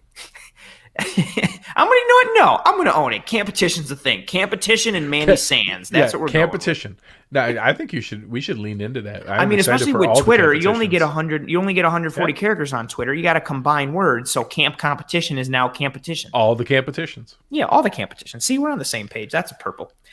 As we start to wind down to our last segment. First, I want to shout out to everybody who's rode with us on this episode. We're now at the 2 hour and 10 minute mark, which is long for us here, but it's felt like 5 minutes. And everybody who's been rolling with us in the chat here, the comments, the engagement has been fantastic. If you are watching this later and not live or listening to it, whatever have you, thank you so much for being with us and listening, downloading, views, all that stuff. But to everybody in the chat live, we appreciate you guys. You made this night tremendously eventful and enjoyable as always. But we start to wind down, go into our last segment. Free agents that we have our eyes on going forward. Again, this is with the idea of position of need that we have and combined with the cap space that we have, which we laid out in the beginning of this episode. So what guys can we bring in? How would they fit if we had to restructure some people? Can we bring them in without restructuring? Do they fit what we need in terms of positional versatility, need of the team, functional ability, all those kind of things combined? And we're going to start with position we talked about earlier in this episode. We're going to start with corner number 2. So, Greg, I'll let you start off since you are the guest. What do you got? So, out of all these positions, we kind of ranked them maybe in the likelihood of an add to that position. So, there's a handful of different things here that you're going to see. We don't have a ton of money, but we did talk about it earlier, whether it's Dion Dawkins, whether it's Stephon Diggs, whether it's Jerry Hughes, there are ways to create money. We do have $4 million and change, probably only like 3.5 of that is usable. Brandon Beane likes to go into the season with some money. So right now, there's probably barely enough to count as that money Brandon Beane would like to use. So any other moves, we would have to have a corresponding roster change of some restructure to create space. I also think that competition that everybody's been talking about, we're not limited to bring in anybody. If we all of a sudden bring in somebody in and then draft some people and be like, oh my gosh, we have like 6 guys at this spot now. Yep. Yeah. And they're going to trade somebody, or we're going to have a good guy not make the team, because that's the kind of team we have now. Yeah. I do think the highest likelihood is at cornerback. There's also a weird spot. So we talked about comp picks earlier. The comp pick window is only open from the first day of the league year in March 17th through 2 days after the draft. So the draft ends, and then like on May 3rd, May 4th, it cuts off. And all of a sudden, anyone signed after that does not count against the comp pick formula. So I think you're going to have the draft happen, and then that Monday or Tuesday, a flurry of signings with other guys who have been waiting on spots. There are a lot of veteran names. Let me just rattle off some of the names not signed currently at cornerback in the NFL. A.J. Boye, Casey Hayward, Richard Sherman, Steven Nelson, Brian Poole, Brashad Breeland, Garyon Conley, Quentin Dunbar. I mean, that's 8 guys who are good, who were like good NFL players. They can start. If you're telling me at some point there's a rule of supply and demand here that one of those guys is going to play for $2 million this year. And honestly, I mean it genuinely. I would take whichever one took the least money off that list. Now, I'd prefer Casey Hayward or Richard Sherman or Steven Nelson. You know, Brian Poole's a nice nickel. Yep. Like, so Hayward, Poole, and Dunbar are all nickel guys. Boye can do a little bit of both. Sherman's pretty much an outside guy. I think Steven Nelson's more outside. Correct. You know, Brashad Breeland's more outside, and Conley's more of an upside play on a former first-round pick. But I'd be fine with any of them to be able to bring a guy like that in. You know, if we could get Steven Nelson or Richard Sherman or Casey Hayward, one of those 3, I'd be really excited. I'm torn with, again, I would love to get a corner in round 1 or get Melifonwu in round 2, but you can't guarantee who's going to fall positively or negatively. So if we're looking, I love the list that you laid out there. I'm really intrigued by Richard Sherman. My only worry is, again, that whole speed and athleticism aspect, and bringing him in, I don't think we're upgrading that at all. But I mean, his technique, his leadership, his knowledge, his know-how, his ability to diagnose route running and quarterback play, I mean, it's top notch. Plus the 6'3" and the arm length ages well. Like, he just has amazing reach to be able to get in there. And then you add in how intelligent he is, how much he reads quarterbacks. It hides some of the physical ability. He's still going to have some bad highlights, lowlights of a double move catching him. But that's also more easily covered with Micah Hyde as your safety. So there are things there that I think it's functional there. I would prefer that we just get a stud athlete in the first round. But, you know, this is a signing I would expect after the draft, because Elijah Vera Tucker fell, and then Travis Etienne fell, and then we took Tyler Shelby in the 3rd round. And we're happy with all 3 picks, but we didn't get a cornerback. And now all of a sudden be like, well, all right, I'll take Richard Sherman, I'll take Casey Hayward, I'll take Steven Nelson. I'd be happy with one of those. Those are the 3 I have my eye on: Sherman, Hayward, and Nelson. I think also out of the scenario you listed, I could see Sherman signing in like June or July, holding out a little more. So that works to the scenario of, you know, we wanted to take a corner in the draft, but the way it fell, we just weren't able to, where we didn't see the value. So you bring in Sherman. He's the most intriguing one to me, really, because I want speed and athleticism, but his length and his knowledge, he's a tremendous fit in our defense. I also like what Steven Nelson brings. I think he was not an unsung hero in Pittsburgh, but someone who I think maybe got overlooked or overshadowed a bit. And then Casey Hayward thank you so much, Joel. Really appreciate that. I know we're saying that, but you have no idea how much that means to us. Thank you so much. And then also Casey Hayward, I think he can still function outside a little bit. And he had some years from about 2016 to 2018, maybe even 2019, where he was one of the top 3 to 5 corners in the NFL. He left Green Bay and went to San Diego, and all of a sudden became one of the best corners in the league. Putting him on the outside, he's still got good feet. He's still got more speed than Sherman. Those are my 3 that I'm really keeping an eye on: Hayward, Sherman, and Nelson. If Taron Johnson had continued on his poor streak to start 2020, Brian Poole would be my number 1. He's someone I wanted last year. Quentin Dunbar, another guy that I would like one of those guys to be able to add in. I would have been down with that. Similar looking to that, I think safety is an area that now people take for granted. Right. We haven't re-signed Dean Marlowe. I think people forget safeties on the roster. Like, we literally have to add a safety at some point here. So Dean Marlowe obviously is the most likely. There are a couple names still out there. Kenny Vaccaro still out there. Trey Boston is still out there. Malik Hooker, Carl Joseph. Out of those guys, I think Hooker and Marlowe, Hooker's more of a traditional safety. Boston probably a little more of a traditional safety.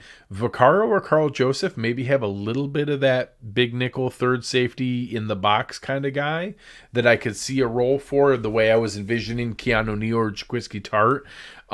So there's some possibility there as well. I like the idea of trying to see if Malik Hooker can stay healthy, former first round pick, some upside play there. But, it is a little odd we haven't seen Dean Marlowe back yet. Yeah, I thought that was really interesting. It almost completely skipped my mind up until like a couple weeks ago that I was like, oh man, Dean Marlowe's not signed to the Bills. And I see Ron throwing in there how he loved Carl Joseph coming out of college. I did too. I really like Malik Hooker. He was solid for Cleveland last year. Carl Joseph had a nice season. Matter of fact, I'm really surprised he hasn't signed with anyone yet, and I think it's weird that his market bottomed out the way that it did. I expected him to sign for good money. Yeah. And even before when he was in Oakland, he was taken with a high pick. He produced to a decent degree. He's more of a thumper, more coming forward than he is going back, but still a quality player. Malik Hooker is the most intriguing one of the players that you mentioned and still who's on the list. The whole big nickel, thick dime aspect, I've had this thought that keeps sticking in my brain of getting someone like Malik Hooker or more of a true deep safety in the draft and then being able to take Poyer and or Hyde and dropping them down around the line and doing more crazy wild Swiss Army knife things. The only thing that holds me back on it every time is that's not a sustainable form of defense for a lot of snaps and a lot of percentages. It's more like situational and PC like that. But if you can get someone like Malik Hooker on the cheap and put him back there, I also love Jaquan Johnson. So I hope we don't sign any of them and Jaquan Johnson plays. Yeah. And well, I think so. A guy like Hooker, I had joked before we signed Milano. The best big nickel we'd have on our team is Jordan Poyer. Like Jordan Poyer's phenomenal at that. If you just gave us the third safety that could stay back behind there, and you just had some snaps where Taron Johnson's in the slot, but Poyer's coming there just wreaking havoc off the corner or taking guys in the slot there. It's interesting. So I'm curious where those things are. We'll see what it comes up in. I think those are the two most likely spots. We listed a couple other positions here. I think cornerback and safety are the most likely. I do think we add another tight end. I listed Richard Rodgers, Trey Burton. Give me Richard Rodgers. I have been banging the table for Richard Rodgers all offseason. I love that. Those guys, Rodgers and Fells, are basically your Lee Smith replacement that has a little more receiving ability. Nobody is, Lee Smith literally was like a sixth offensive lineman. He was a tackle as much as he was a tight end, and then he could catch the ball if you threw it to him. Rodgers and Fells have a little bit more receiving ability and are almost as good of a blocker as Smith. So I think that's the kind of guy we're going to add here. I also think we wait until the draft. If we get a tight end in the draft, that's great. If not, maybe we sign one of those guys. Yeah, I like that the names that you listed there. And at this point too, there's nobody we're going to grab in free agency that's all of a sudden going to pop and turn into tight end one. We're looking more to supplement the position. And even in the draft, I don't unless you're getting Kyle Pitts. And also, I think we mentioned earlier, that trade-up scenario that I know a lot of people are like, oh, what if we traded up for Kyle Pitts? It's not going to happen. Yeah. I think it's going to go like fourth or fifth. Yeah, he can easily go top 5. Like, people talk about, we could trade up to 14 or 15. Yes, we could, in theory, trade up to 14 or 15. Kyle Pitts ain't making it to 14 or 15. No. The dude's going top 5. I don't think he makes it. Matter of fact, I hope he does because I don't even want him to make it to Miami at 6. Yeah, I don't want that. I don't want that in my life. No, I don't want to see him in that offense. And I also don't want to take a tight end at 30 or even at 61 or 93. I'm not about that life at this point. And as we shift from the offense there, we come to the defense now. We come to pass rush and we come to defensive tackle. And I know for pass rush, Greg, I know you hate the idea of Melvin Ingram and you don't want him anywhere near the Buffalo Bills roster. How dare you? So I Your will other say, son. I like Efe Obada a lot. I like that signing. I do think, as much as it pains me, it lessens the likelihood that we sign a guy. However, when you look at the guys who are still out there at pass rusher. There's names. Still unsigned. Melvin Ingram, Jadeveon Clowney, Justin Houston, Ryan Kerrigan, Vic Beasley, Alden Smith, Everson Griffin. An interesting one could be Olivier Vernon, where I think he's still recovering. You could sign him and not have to put him on the active roster to start the year and be able to kind of stash and hide him until later in the year for a playoff run.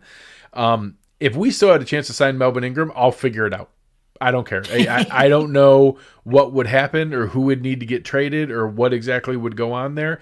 But if we still had a chance to add Melvin Ingram, I'll figure it out. I don't care. I'll find a way to get somebody off the team or whatever we need to do. Or heck, maybe we just make FA about it just our pass rushing defensive tackle and we just cut Harrison Phillips or Justin Zimmer or something. I don't know. I'll figure it out. Your love for him runs deep. The same thing at defensive tackle.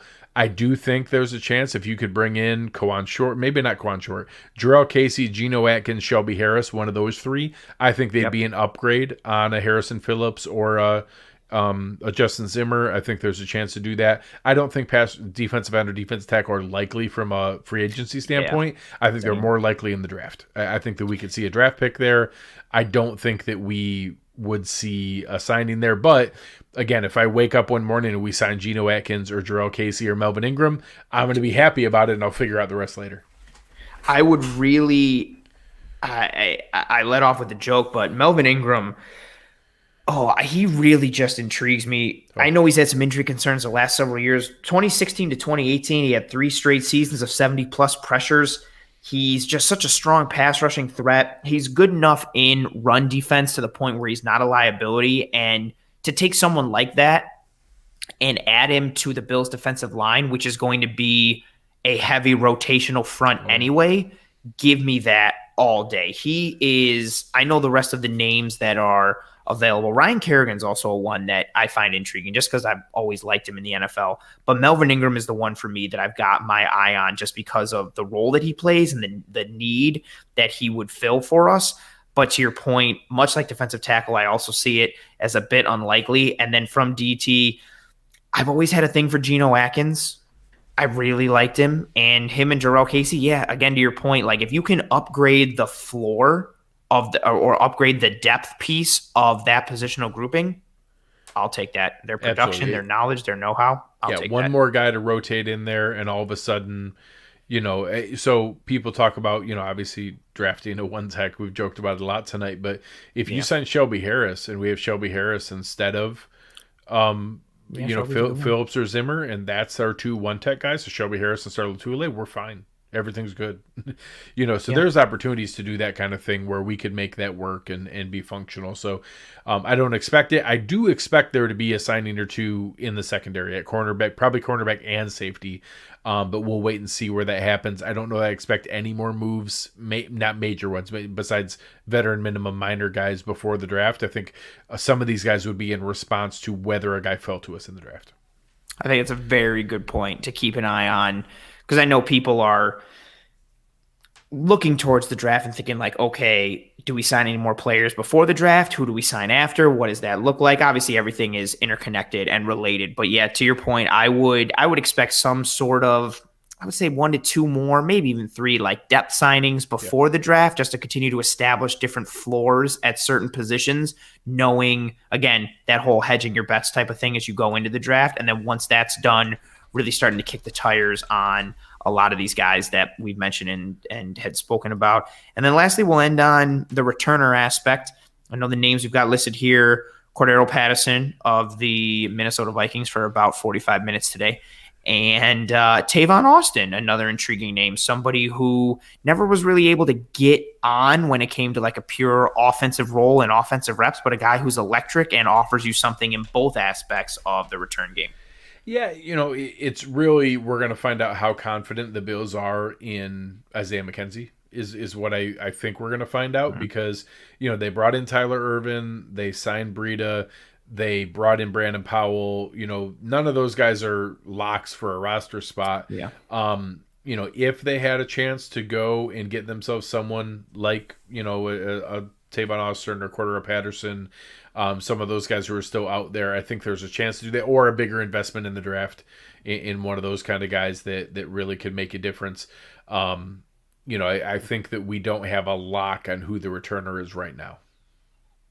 I would second that. As of right now, yeah, we're looking at McKenzie and Breida, some combo. But to your point, Bean and McDermott love the positional and roster versatility aspect. I can't see them being in their heads right now and just being like, all right, cool, we're good on that. I still see them thinking like, okay, how can we somehow combine the returning aspect and maybe a gadget piece or a niche piece all in one type of player?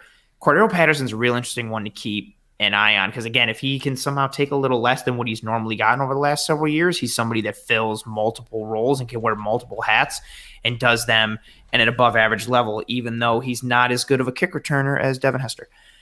And just wanted to that's I'm 1,000%, as I'm editing this episode and listening, I'm 1,000% going to stats right away, because I trust you and I need to know. I'm like, oh man, this is a cool one to talk about. Yeah, it's a fun one. It is a fun one. This episode's been a fun one. As I throw up the banner for the Toodles, you guys, we are almost at the 2.5 hour mark. Goodness gracious, but it hasn't felt like that. What'd you say? Marathon. I don't know why I thought you said something about bearing time, and I was like, that's not a phrase that is used. I don't know what that means. That's why I was like, what's the new show everybody's talking about the hockey players over in Europe? Beartown? There's a thing. That's a thing. I know what you're talking about. There's a thing. That is a thing. Maybe you could have been meaning that. It's also late. We're getting sleepy. Yeah. I want to thank everyone. You're good? I'm tired. Yeah. Oh, yeah. I thought you were like, I'm not. I was like, dude, I'm wiped. No. As all the thank yous start coming in, I wish I could pull up every single one, but to everybody, all the thank yous and the great shows. Oh, man, thank you so much for, you're going to pull them up. You're a great person. This episode was tremendously fun, as they all are. And I know, we've gone for 2.5 hours, but other than feeling a little sleepy and a little tired, it hasn't felt like that. It felt like, ooh, Demolition Men, greatest tag team ever. Are you referring to us as Demolition, and we are Greg and I are the greatest tag team ever? I think men is a compliment. Yeah, I think that's. I'll take that. I didn't know if he was just throwing out Demolition, the old WWF tag team, and saying they were the best. I'm guessing it's in reference to us, so I'll take that. Demolition were sweet. Yeah, thank you guys so much. This was a very long episode. For us, it didn't feel like it. I'm hoping for everybody watching live, it didn't feel like that as well. The chat and the engagement tonight, as it always is, was great. But this night was tremendously fun. So much interaction, so much engagement, really keeps us on our toes and makes this live stream aspect so much more fun and so much more enjoyable. Thank you to everybody for rolling with us live. If you're not watching live and you watched later, listened later, whatever, thank you so much for your listen, your download, your support. It means, I'm a Legion of Doom guy. I swear, I wasn't going to say anything when when it came up with Legion of Doom or Road Warriors. I was like, well, I don't know about the best tag team. Well, if you're going by titles, so this is a larger wrestling discussion. If you're going by titles, Demolition are up there. For me, if I'm ranking my top tag teams of all time, the Legion of Doom or the Road Warriors are my number 1. My number 2 are the Dudley Boys, and my number 3 are the Steiner Brothers. Okay. Also, if anybody ever wants to, I am a huge wrestling person, although I think WWE sucks now. I watch New Japan. I watch AEW. That's a whole other thing for another time, but wrestling is a big thing of mine. Nathan threw the comment in there, the old Legion of Doom, what a rush. Oh, Northern Growler, nice comment. What a fun time. Tonight was a good time. I'll throw a shout out to the Rockers with Marty Jannetty and Shawn Michaels. Oh, yeah, but then Shawn kicked Marty through that glass window. It wasn't nice at all, but... Man, I like how more comments are coming in, and I feel like now we're going to get now we could go another hour and a half talking about wrestling tag team. I fell asleep 15 minutes ago.